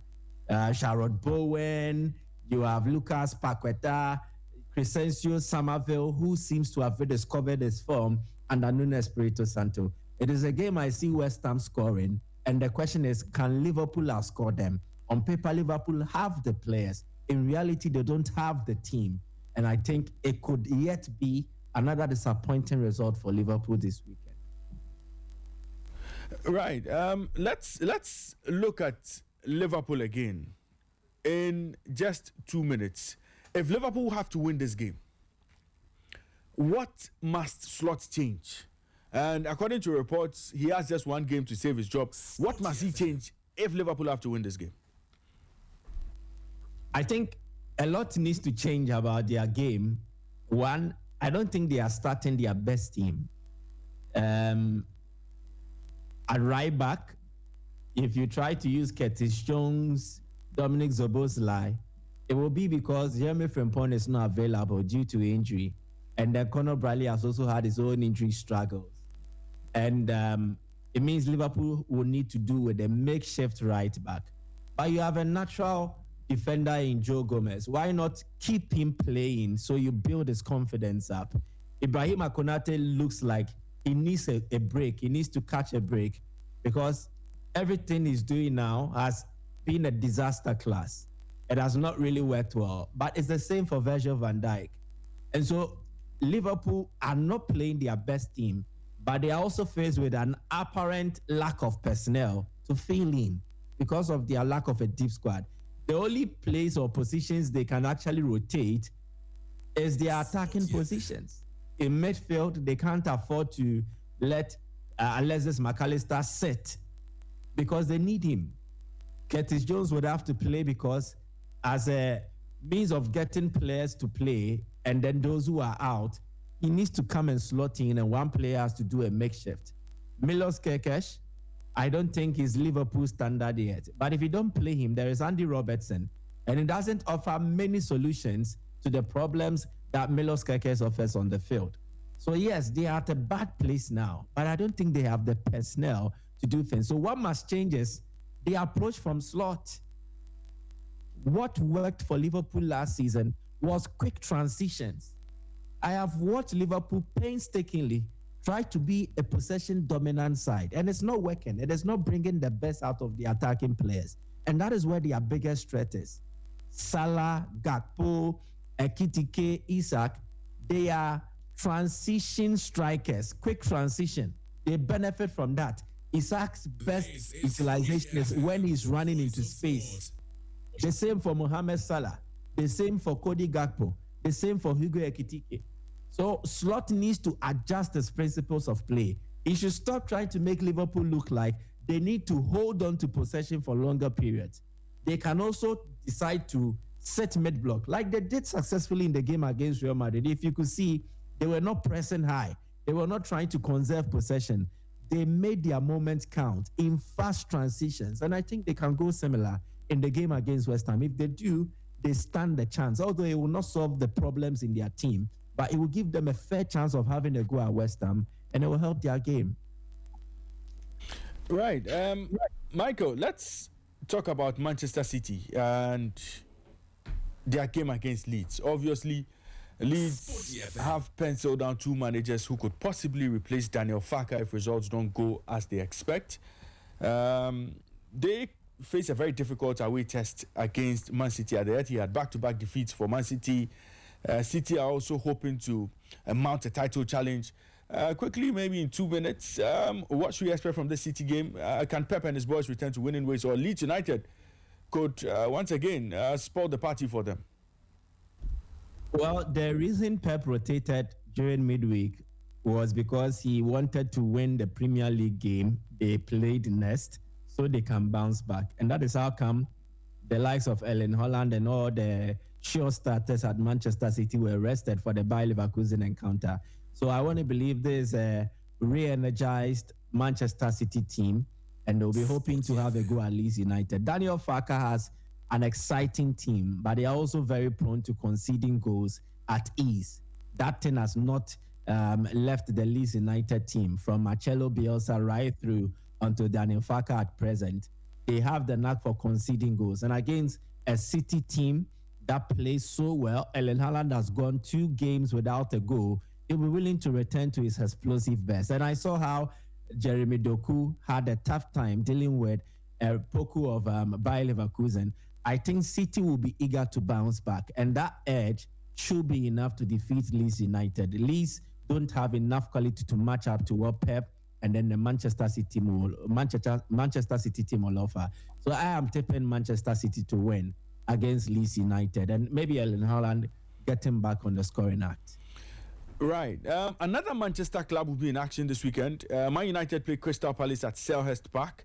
It's never been a good hunting ground for Manchester United. They seem to struggle a lot at the Selhurst Park. And last season, Crystal Palace managed to pick 4 points out of a possible 6 against Manchester United. And it's been the story of Crystal Palace over the last 2 seasons. They've found a way to beat Manchester United. Ruben Amorim, after managing 5 games without defeat, returned to the Ruben Amorim Manchester United fans know. Failed to beat Everton, who were down to 10 men on Monday night. Can United find a way around this Crystal Palace team, or Glasner is going to, find a way to just pile more misery on Ruben Amorim and his men?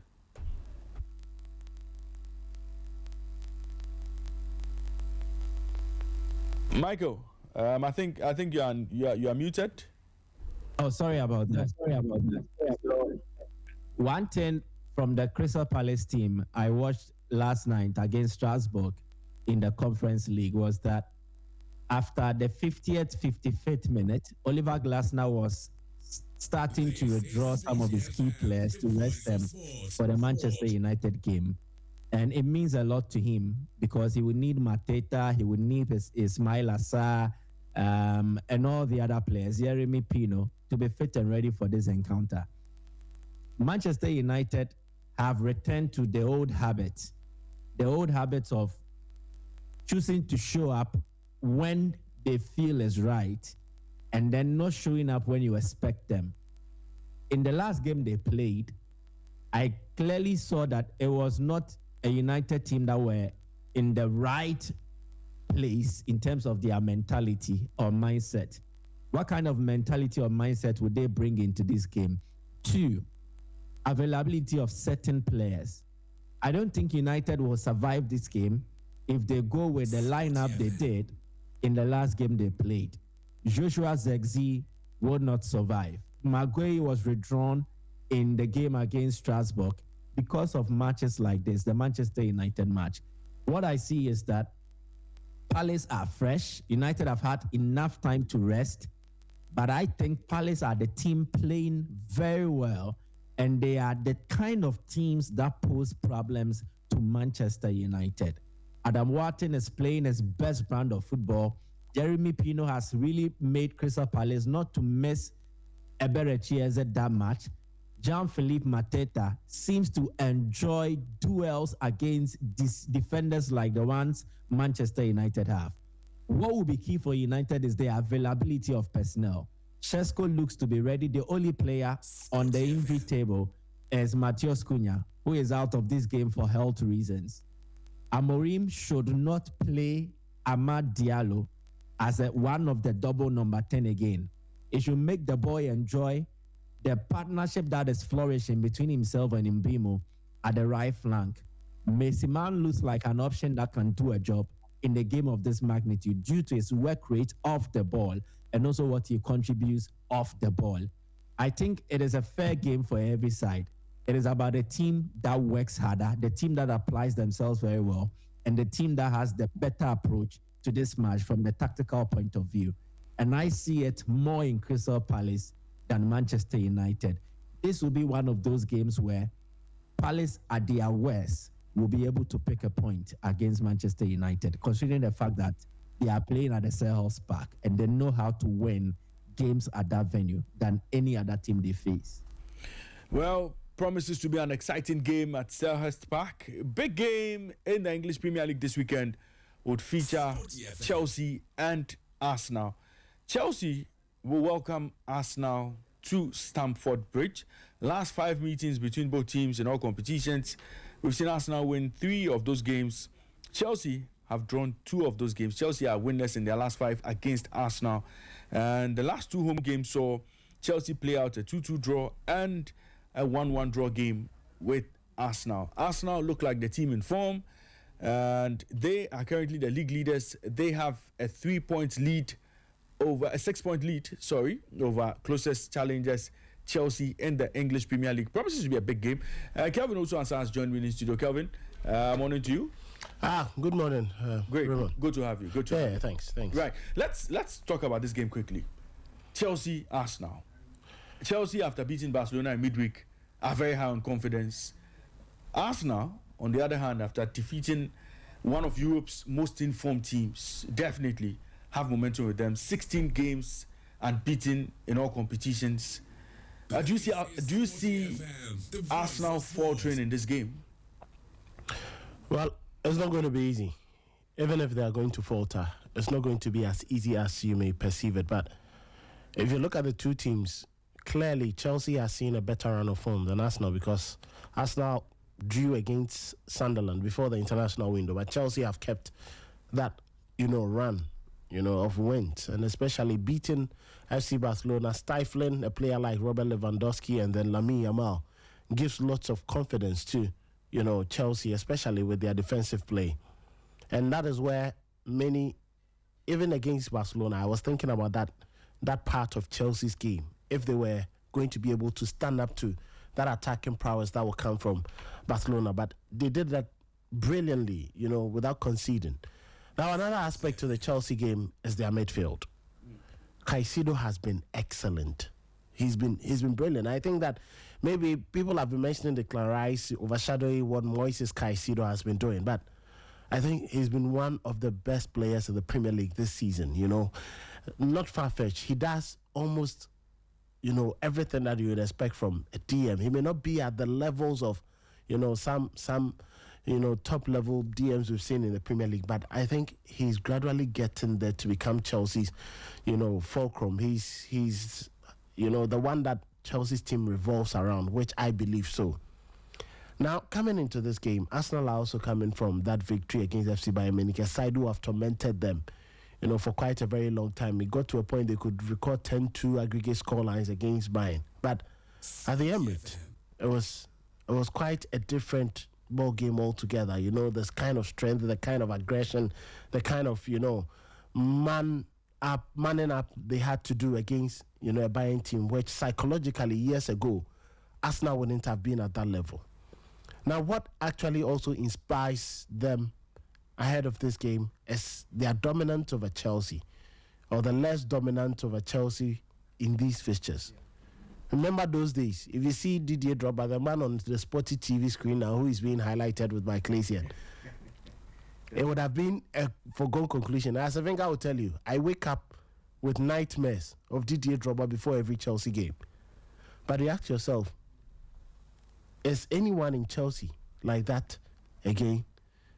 And I think that they may not have, one man you can actually speak to, but they have lots of players that could cause damage for them. Estevao is one. I consistently speak about Pedro Neto. And let's not forget, Arsenal is not going to play that high line Barcelona will play. So Chelsea may not put all these players to play at the same time. Garnacho, Estevao, Pedro Neto at the same time. They will bring in a proper centre forward to battle Saliba and Mosquera, or whether it's Hincapié, any one of them who is going to play. Now, what comes up is the 4-1 thrashing of Tottenham Hotspur put Arsenal in good light with regards to the Premier League. And Chelsea will be looking at how do we best suppress Arsenal. They'll be looking at the game against Sunderland. What do I do to prevent Arsenal from being, dominant in the game? It's being physical, causing a lot of fouls, not giving them too much space, narrowing, the time in which Zubimendi and then Declan Rice have on the ball. For Declan Rice, he's that explosive. He doesn't care about, whether the game is being slow. He always finds ways to burst forward with the ball some way, somehow. But in the last couple of games, we've seen if you press Zubimendi, he's susceptible to losing the ball because he's a player who wants to always carry the ball forward because he's the phase one build-up man for Arsenal from the midfield. Now, Chelsea with Moises Caicedo, Chelsea with Reece James can just plug those holes and becomes difficult for Zubimendi to find his way through. Now, in doing that with two men or maybe Enzo Fernandez dropping deeper to help with that, what do you also do about Eberechi Eze, who seems to be in brilliant form? What do you do about Mikel Merino?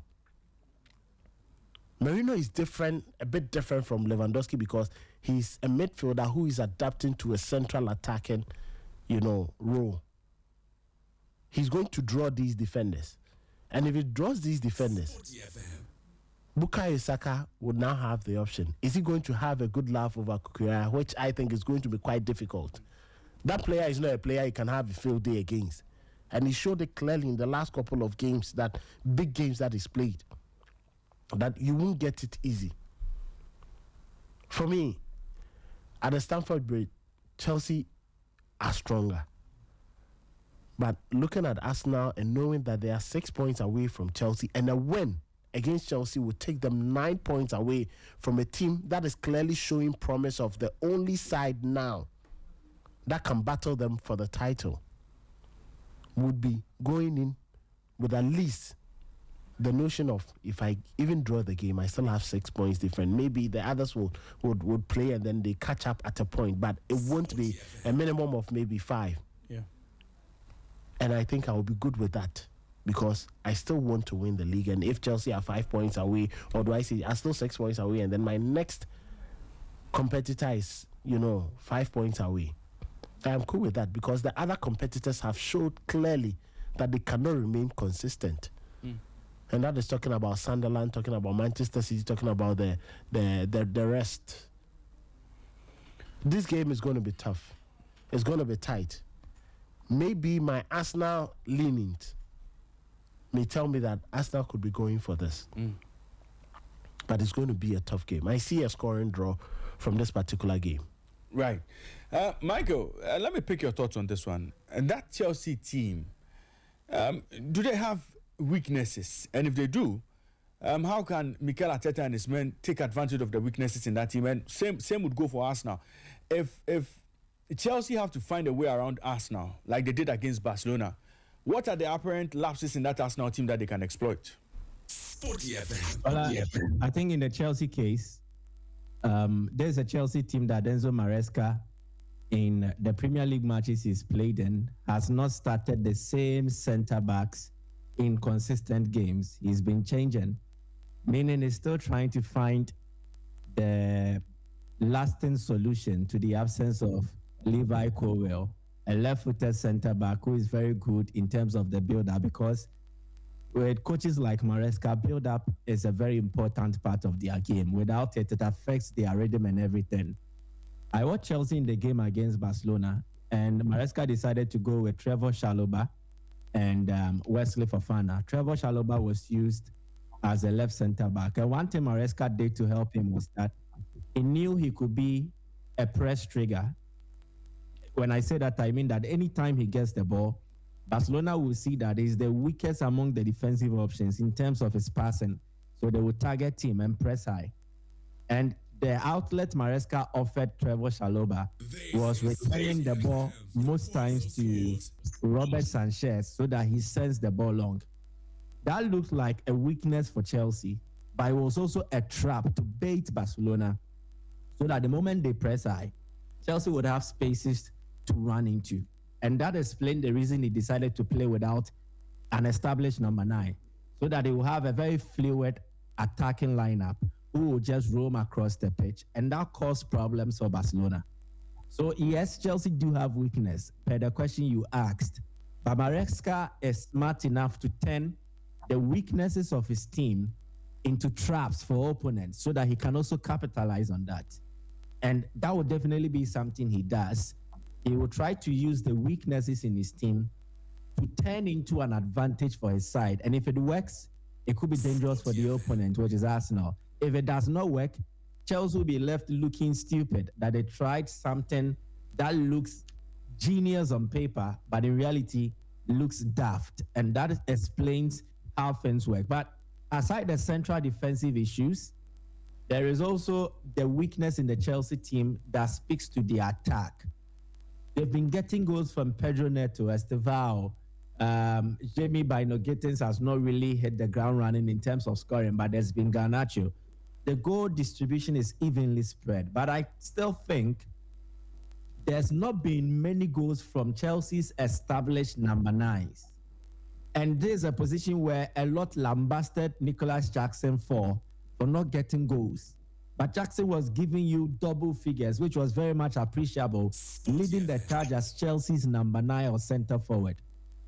Liam Delap, McGee, or any player who has been used as an established number 9 who is not named Joao Pedro has given just one goal of a lot. And that is a bit problematic. So that is also a weakness area of Chelsea. Lack of a central attacking threat or a center forward threat. And with this Arsenal defense, Chelsea would need more than just their exciting wingers to be their main goal threats. They will need a center forward who offers that threat to the Arsenal defense, that it affects Arsenal's gameplay as well. Now, the moment Arsenal sense that there is not much threat from that area for Chelsea, what it does is that it encourages their central defenders to join in the action in the middle and worry less about what could happen against them. So these are some of the weaknesses in the Chelsea team. For Arsenal, they look so perfect on paper, but in actuality, there are also issues about their team and how everything goes. The absence of Gabriel Magalhaes was a blessing in disguise for the Arsenal team when Arteta used Piero Hincapié in the game against Spurs, and they won. Then again, in the game against Bayern, he decided to go for Christian Mosquera.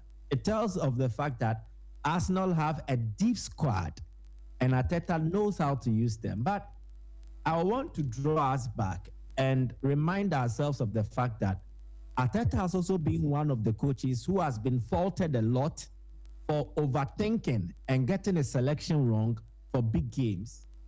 And with a lot of players available now, because if you look at their central attacking options, Martin Odegaard is fit, Ebere Chieze is on form. Who would Arteta select? At the right wing, Noni Madueke is available, Bukayo Saka is available. At the left wing, Gabriel Martinelli just returned, and he played a role in the win against Bayern Munich. Leandro Trossard hobbled off, but I don't know whether he's fit or not, but he will also serve as an option. What I'm trying to say is that when Arteta is presented with a lot of viable options, he mostly overthinks and gets a selection wrong. And so what is seen as a strength for Arsenal could actually also be a point of weakness. If Arteta does not get his selection right, it works against the Arsenal team, and especially against a team that is tactically drilled and a coach who is smart enough to think of a game plan that works for a side against such opponents. I think it is all about Arteta being either a positive or a weakness for the Arsenal team with his player selection. So these are some of the issues I see around the team, but it will be a closely fought encounter, and it will throw a lot of angles or narratives in the game. Now, let me come to Kelvin and pick his thoughts on this. For Club Arsenal, what's going to be the priority for Mikel Arteta and his charges this season? Is it to win the Premier League or win the Champions League?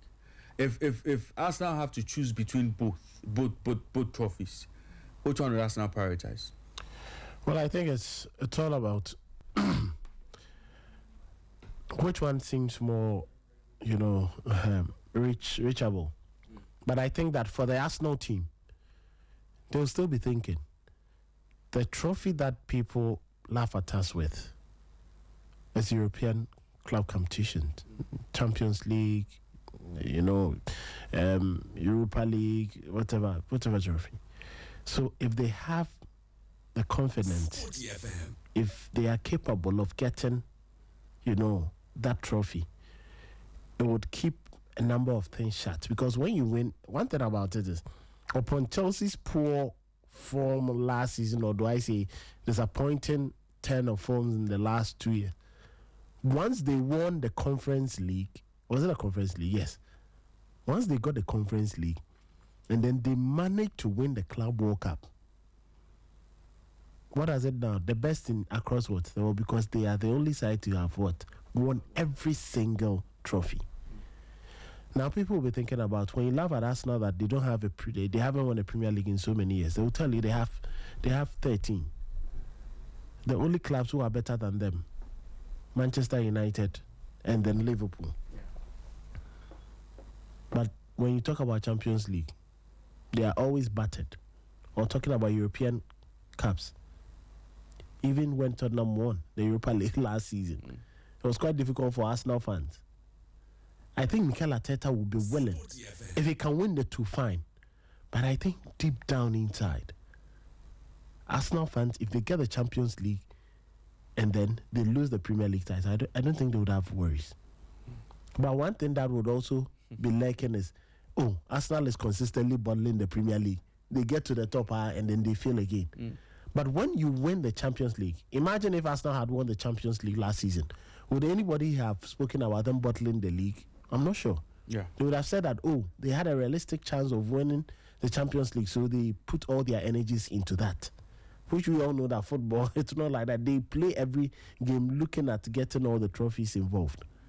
But sincerely, I think that deep within Arsenal, and for all Arsenal fans, and even for Mikel Arteta, he may want to do something no manager has ever done before.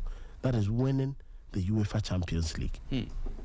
Interesting one there. Mikel Arteta definitely has his work cut out for him. But talking about what... He has to win both. Yeah. Yes, he has to find a way to win both. If he wins both, or even if he gets a treble, I'm sure Arsenal fans will be like, come on, this is supreme. He would overwrite what probably Arsene Wenger might have done with the Invincible squad if he wins the Champions League, because they'll be like, come on, this man has gone all the way to conquer Europe. Yeah. Wenger went to the final, went to the semi-finals a couple of times, but nothing to show. Yeah. But if Arteta wins the UEFA Champions League, you'll be like, come on, gentlemen. Because even when last season he got to play with PSG, and then he lost. We were like, oh, you are not even better than Wenger after all. Yeah. You get it? But what would make him great is when he goes on to win, because they are looking for something monumental. They are looking for something monumental, something no other coach has done before. And I think that we'll be looking at that. But if he's able to win the two, which I think that Arsenal scored that, gives them that luxury to field very good teams to play.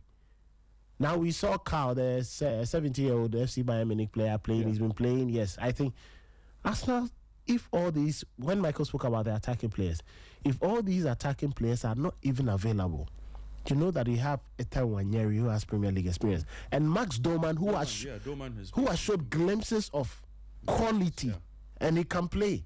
If you put him in, he can play and deliver. Just like Estevao is, I'm not sure Doman's age, and then look at his physical attributes as compared to Estevao. He looks more of, if you're good enough, you're old enough. Thank you. He looks more of a player who, if you look at his physicality, maybe you may term as ready more than Estevao. And I think that is what gives us now that confidence. Leandro Trossard may be missing a couple of weeks after scans from that, result from Wednesday.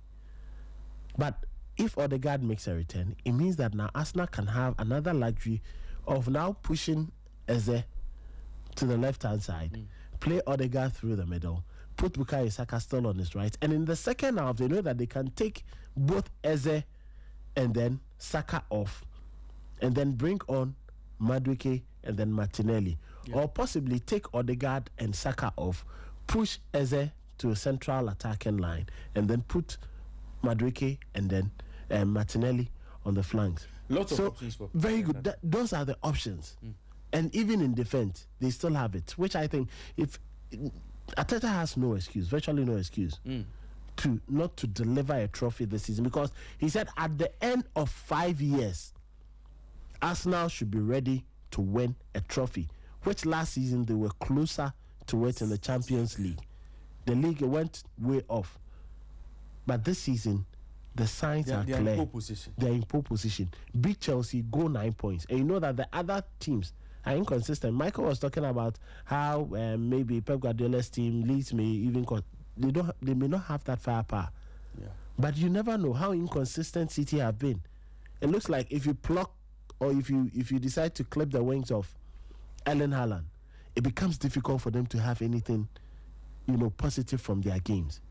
So you never know what will happen over the weekend. City may drop points again. Sunderland may fail to win. And it means that your assailants are gradually retreating if you beat Chelsea. So I think, yes, the Champions League will be ultimate for Arteta. But if he wins the two, good enough. Right. We'll see how things play out on Sunday when Chelsea play Arsenal at Stamford Bridge. And the controversial Anthony Taylor is in charge. Oh yeah, of course. I mean, he would also have his own role. Yeah, Michael's friend, yes. But let me remind you, the entire Sporty FM crew will be at ANC Corner. We'll be at the ANC Corner on Sunday. That's where we're going to have our watch along. Build up will start from 3:30. At 4:30, we'll bring you live commentary. Not live commentary, but would watch along with you. It's going to be the coverage of it. The coverage will come to you live from ANC Corner. So stay with us. I'll be giving you more updates on that. But on Sunday at 4:30, we'll be at ANC Corner inside East Legon. Michael, where will you be? Just close to the police station. Just close to the East Legon police station.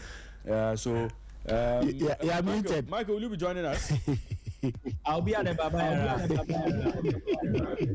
Right.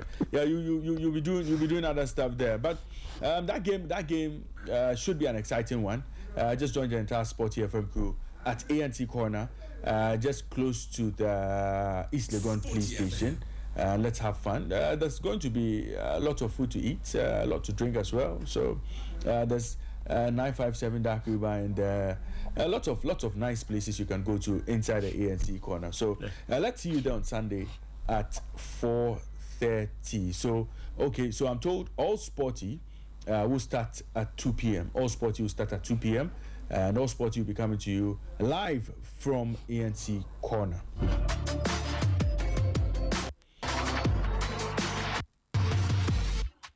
So games to look forward to in the English Premier League. Brentford play Burnley. Manchester City take on Leeds United. Sunderland play Bournemouth. Everton play Newcastle United. Tottenham Hotspur take on Fulham. Crystal Palace play Manchester United. Aston Villa play Wolves. Nottingham Forest play Brighton and Hove Albion. West Ham will take on Liverpool. And Chelsea will play Arsenal.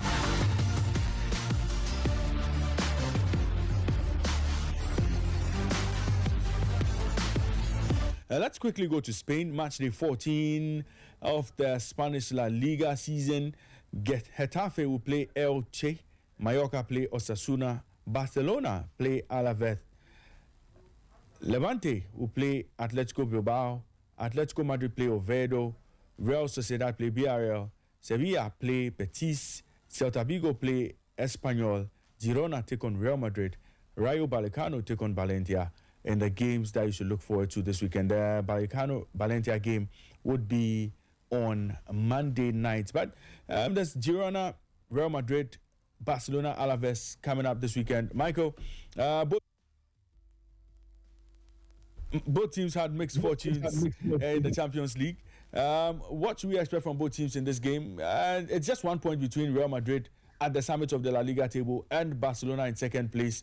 Both teams should easily do a job over their opponents this weekend, I guess. Yeah, but I can say confidently that Madrid away at Girona is a sure win for Real Madrid. They needed to catch a break with their recent winless run. After the El Clasico, they had won just one. They had not won any of their subsequent 3 games. 1 in the Champions League against Liverpool, 2 in the league away at Vallecano and then Elche. So definitely they needed to catch a break. And I think that win against Olympiacos kinds of bring back confidence into the team and helps to calm the nerves that were starting to creep into the Real Madrid side. And I think it's positive for Mbappe that he also scored all the 4 goals for the side. But one player I was particularly happy for was Vini Jr. and how he played in the game.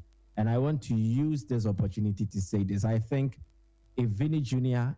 feels good, then Alonso should trust him to start him consistently in matches. It will help the cause of Real Madrid. He's a player who is very exciting to watch. And when things are looking very good in his camp, definitely it plays to the advantage of the side. Mbappe will need all the goal creation opportunities that Real Madrid can afford. And I think playing a player like Vini does help. When Bellingham was also benched, it brought the best out of Arda Güler. And I'm starting to believe that the 2 players cannot play and function efficiently in the same lineup. It is either one starts and the other has to sit the bench, whether it is Güler or Bellingham. And that is better than playing the 2 of them. And I think in the Olympiacos game, the only weaknesses in the Madrid team had to do with the absence of their sure centre-backs. Alonso went for Alvaro Carreras partnering Raul Asensio. And that was a weakness in their side. But I think Girona have not really shown enough this season to be a threat to Real Madrid. It might be challenging for the Real Madrid team, but I don't think it will be too much for the Madrid team to surmount such a task. So I am tipping Real Madrid to beat Girona. And then for Barcelona, I am sorry for Alaves, but the mood that Barcelona is in when they play against them, especially with the game happening at the Camp Nou, Barcelona will go full throttle and they will want to display a performance, get a result that is able to make their fans forget about the embarrassment in London. And I'm tipping Barcelona to win, especially considering the fact that a lot of the attacking players have recovered. But most importantly, Rafinha was able to see some minutes in the Chelsea game. He's Barca's most important attacker without the ball. How he triggers the press just sets the team in that motion. He's that momentum driver in the Barcelona attack, and his availability is very crucial to how this Barcelona team play under Hansi Flick. I'm also tipping Barca to win heavy. So the weekend will still likely be won. Right, let's shift focus to the Italian Serie A because match day 13 has some tasty clashes in there. Como would play Sassuolo tonight. Genoa play Verona. Parma take on Udinese. Juventus play Cagliari. AC Milan take on Lazio. Lecce play Torino. Pisa play Inter. Atalanta will take on Fiorentina. AS Roma play Napoli, and on Monday night, Bologna will play Cremonese. Biggest game of the round this weekend in Italy will be the game between league leaders AS Roma and third place Napoli. Now, just 2 points separates first and third. It promises to be an exciting one. Michael, let's talk about this AS Roma team. What has Gasperini done to this team to suddenly make it look like that team that can beat any team in the league and possibly go all the way to win the Italian Serie A this season?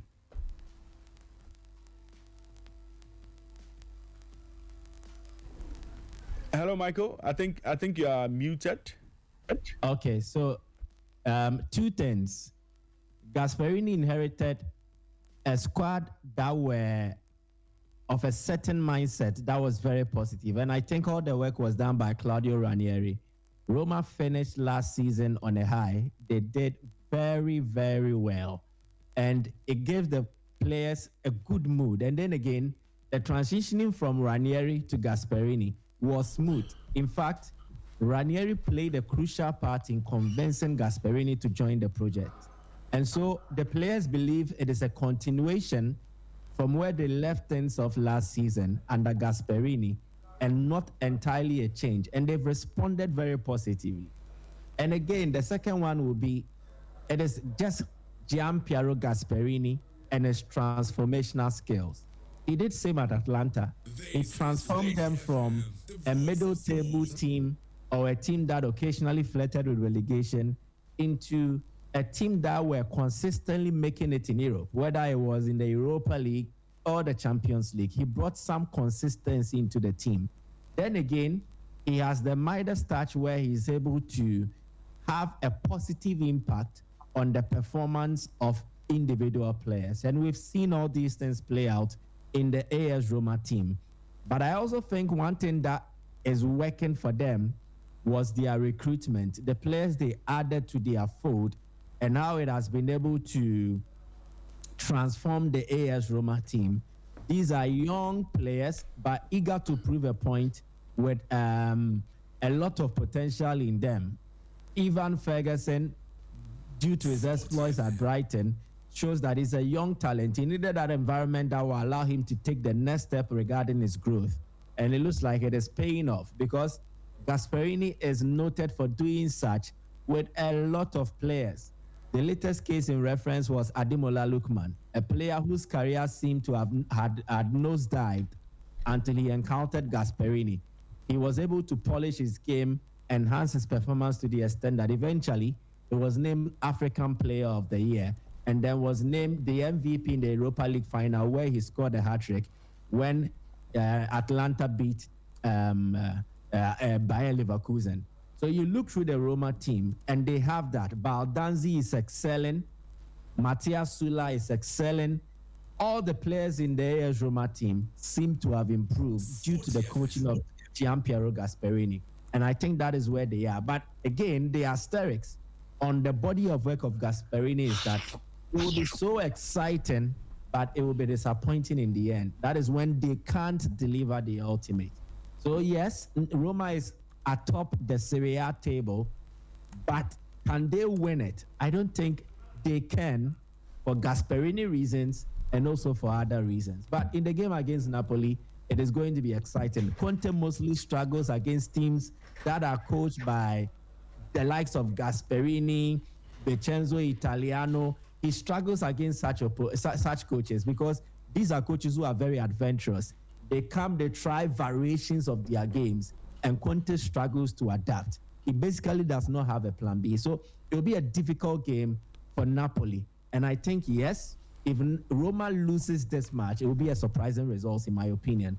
This is a game where either Roma is winning or they are drawing. They will take the fight to Napoli and make sure that Napoli do not really enjoy themselves. Right. That's what the Italian Serie A could serve us this weekend. A very tight game between AS Roma and Napoli. Would see if the likes of Scott McTominay, who seems to be the main man for Napoli these days, will come to the party for Napoli this weekend.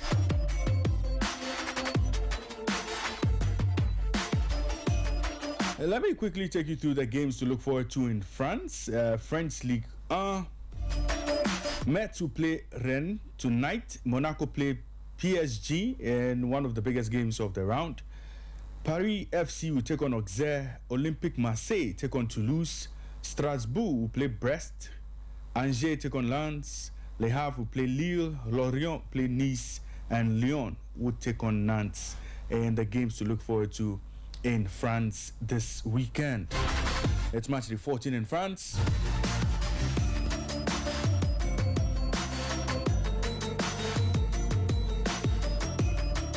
And in the German Bundesliga, it's match day 12 of the 2025-2026 Bundesliga season.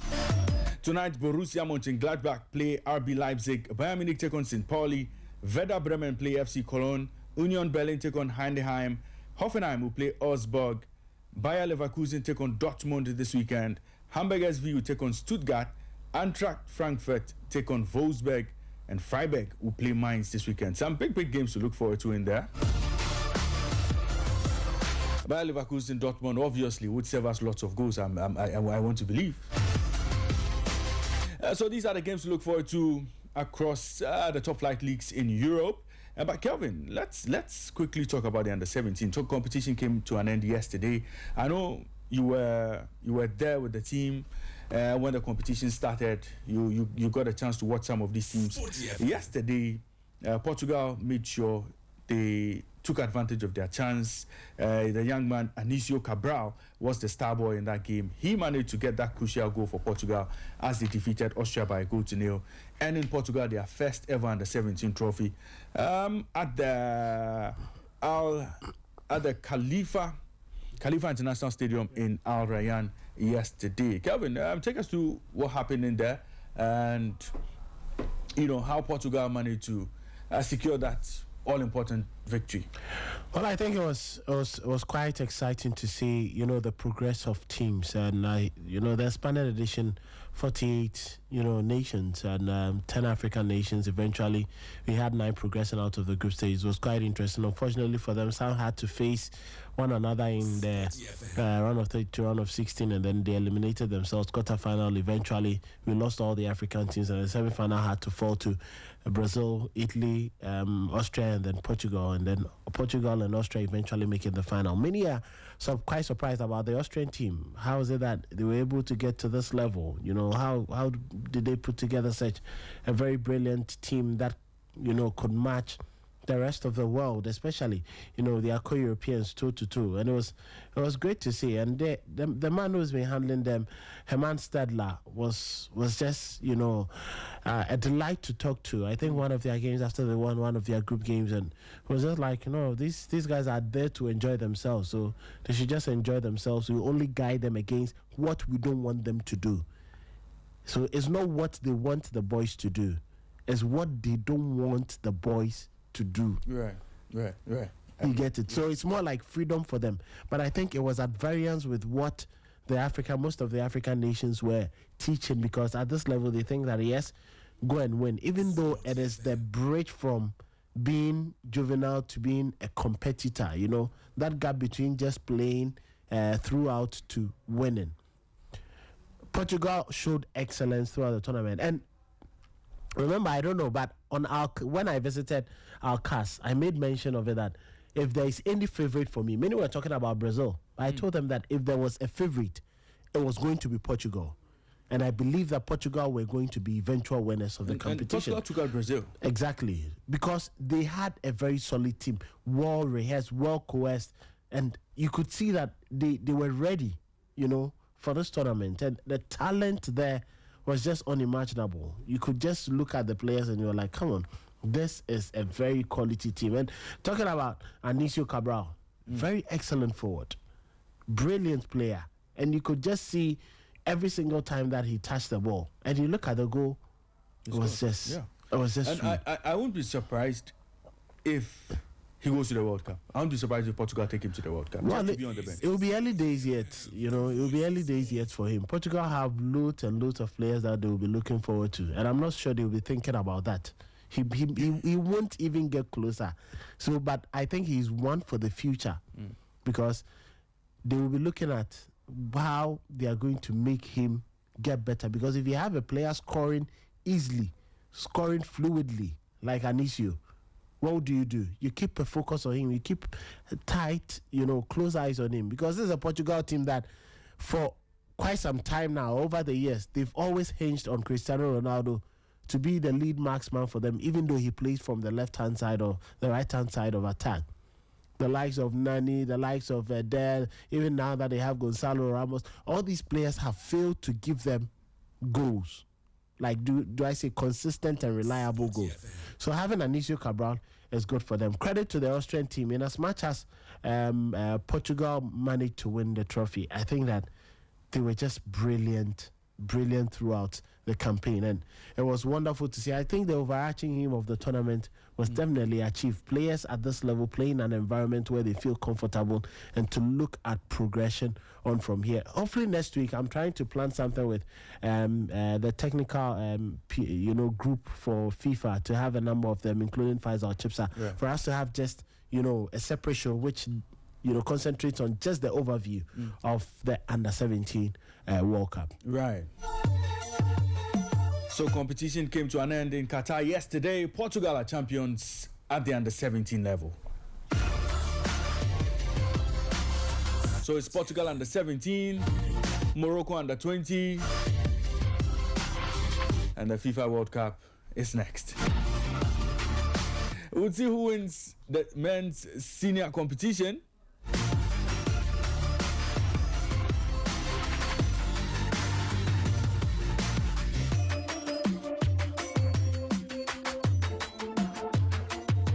So there's a lot to look forward to on the World Cup front.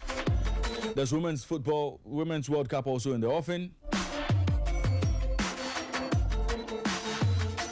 But let me say, it's a good time to get my callers to join the conversation on the show today. 0542571061, 0542571061, or 030-279-4805, 0302-79-4805. Give us a call and let's get talking. Well, let me say a big thank you to you, Kelvin, for joining me on the show. Pleasure. Thanks for having me, and hopefully there's going to be a lot to look forward to this weekend. But happy birthday to Maxwell Baku, yes. Max is at Lamb's Commission. Maxwell, may the good Lord continue to bless you and give you, the best gifts in life. And to Ruth Willame, yes, when you want to find perfumes, those times she's been gifting and then selling some very good perfumes to us. Yes, today is your birthday, and we really appreciate whatever you do. May God continuously bless you and grant you the greatest gifts in life as well. Have a very good day. Today is Friday. Slow down. Slow down. Let's go and chill. Okay. All the bills on my man. Whether you see him too is another question. You see me. No worries. No wahala. Kelvin, thank you very much for joining me on the show. And a big thank you to you, Michael Asarbudu, for joining me on the show as well. It's been a pleasure having you guys. But let me speak to my callers. I have a caller on the line. Good morning to you. Your name and where are you calling us from? Hey, my name is Kedi. I'm calling from Kwame. Right, let's hear you, my brother. This coming weekend, Chelsea and Arsenal's game, Ireland in this. Three Chelsea there.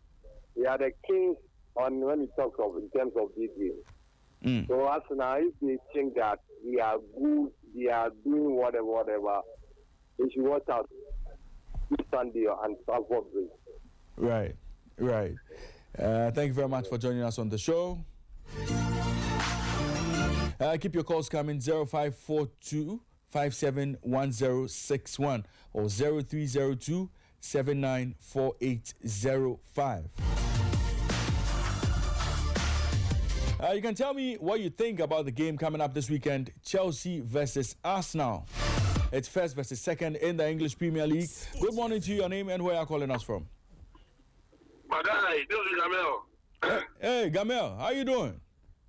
Wagwan. Me dey pan down Safari. Fantastic. Let's hear you, Gamel. Chelsea fans, where them day? Damn Jelly, man. I said you guys go show the match for this place. What's the name? Yeah, we'll be at the ANC corner on Sunday from 2 p.m. Oh, from 2 2 p.m. Yes. Okay, inshallah. I go there live. Yeah, we all go there. Yeah, no, but you just match, you be observer, so I don't pressure you play it. Oh. He'll be the next man at the stage. The next man at the stage. He'll be there. He go turn up. Oh yeah, sure. He'll be there. He'll be there. Oh, but he said, yes, he's not like a gentleman. He was like, the way I said they played, that's your favorite. So I will take that sound. Oh, but the supporters when they he's very humble. Information we were taking that Woto. I can't remember. When was the last time Chelsea beat Arsenal? Come to on a more serious note, like, when was the last time this guy should win? It's been long. You tell, yeah. Oh, then this one, Fala now inform Arsenal. Arsenal will ship by Monique. 11 man by Monique. Oh, Charlie, they will talk Woto. So this, at the expense of humble 4-0. Wow. Oh, yes. Wow. At the bridge. Right. Gamel, we'll see how things play out on Sunday.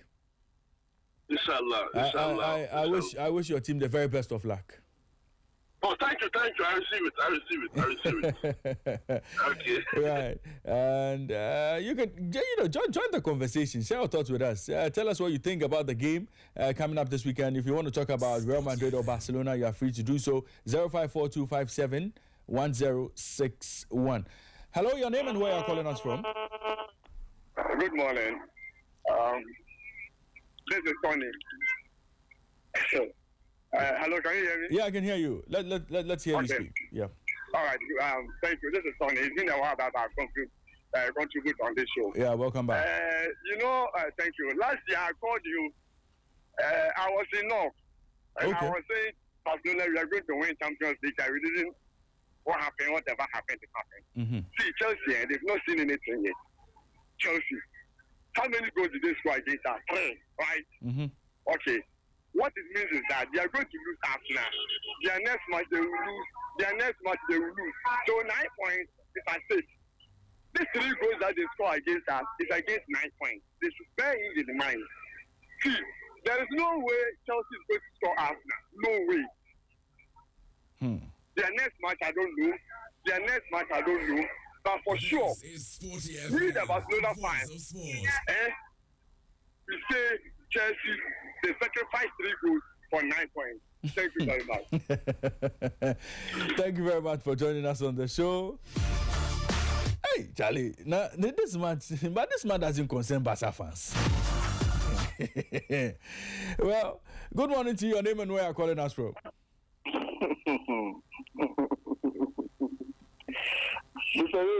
Yes, sir. Yeah, how you doing? I'm doing well. Yourself? Oh, Charlie, Beshin, one corner. Nice one. Your name and where you're joining us from? Yeah, Emmanuel, let's hear you. Big shout out to my big man, Nathan Kwao. Right. He's listening. I hope this morning he's listening. Oh, he's listening. He's doing the listening. Yeah. Charlie, with the United fans there, we know see a falling man fears no fall. A falling man fears no fall. I don't know why Barca fans are frustrated. You don't do your things where they score you. Then you can't put all your frustration on Manchester. See, the way they talk, these Arsenal fans, we see some before. We don't say we will be fully injured. So this even our match against Crystal Palace, Charlie, I'm not confident we are going to win that match. Our best will be a draw at Palace. Because Charlie, what I'm saying, Charlie, it's like your man they say he would do there for 3 years. It's not going anywhere anytime soon. It's not going anywhere. Sporty FM. So we have to remain silent and believe and be watching them. Yeah. We are there. We are watching. What they do with our team, they should do. But there's no way Arsenal is winning. You the way they do what if they score you, you know can't talk. The way they say what. That's what they like. They like those people who be doing more. Then you will see. These Arsenal fans that are doing that what. If they score them way, they don't come.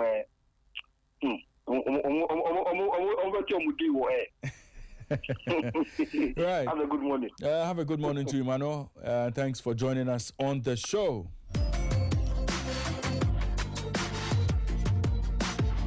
(05425710661).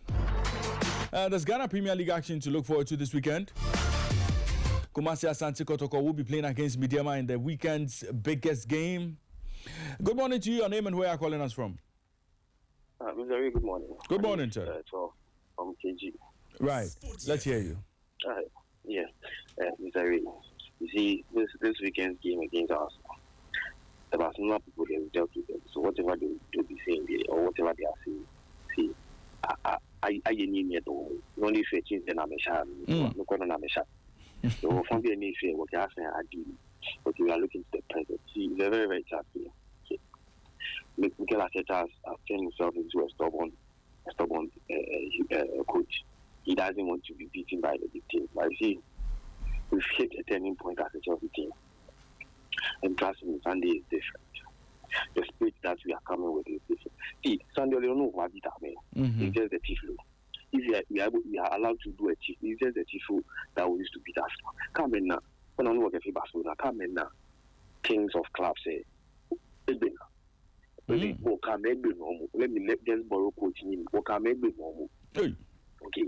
Always says, you see, that's something. There comes a time when you hit the block, you have to start turning point. The voice of sports. And I'm stating it here today, market. Today state. This is our title to use as a Chelsea team. Not Arsenal. Arsenal team when you are living on what I think. Oh, coach Eva Tashi for almost 6 years. And it's an FA Cup that you want. And that FA Cup in Anthony Taylor and I need to win a FA Cup. There's not see, he doesn't know how to win titles. And see, when he's in a comfortable league, that is when he starts to do his things. You see, Pep Guardiola DNA, they overthink on things. As for Arteta, he overthinks about titles. And then when the title is in his hands, then he drops it. So this is our title to lose. Right. So we'll beat them this weekend. Then they start thinking about their future again. Another 7 years, another 40 years. That's how Arsenal is. They don't know how to win anything. So they should continue to talk.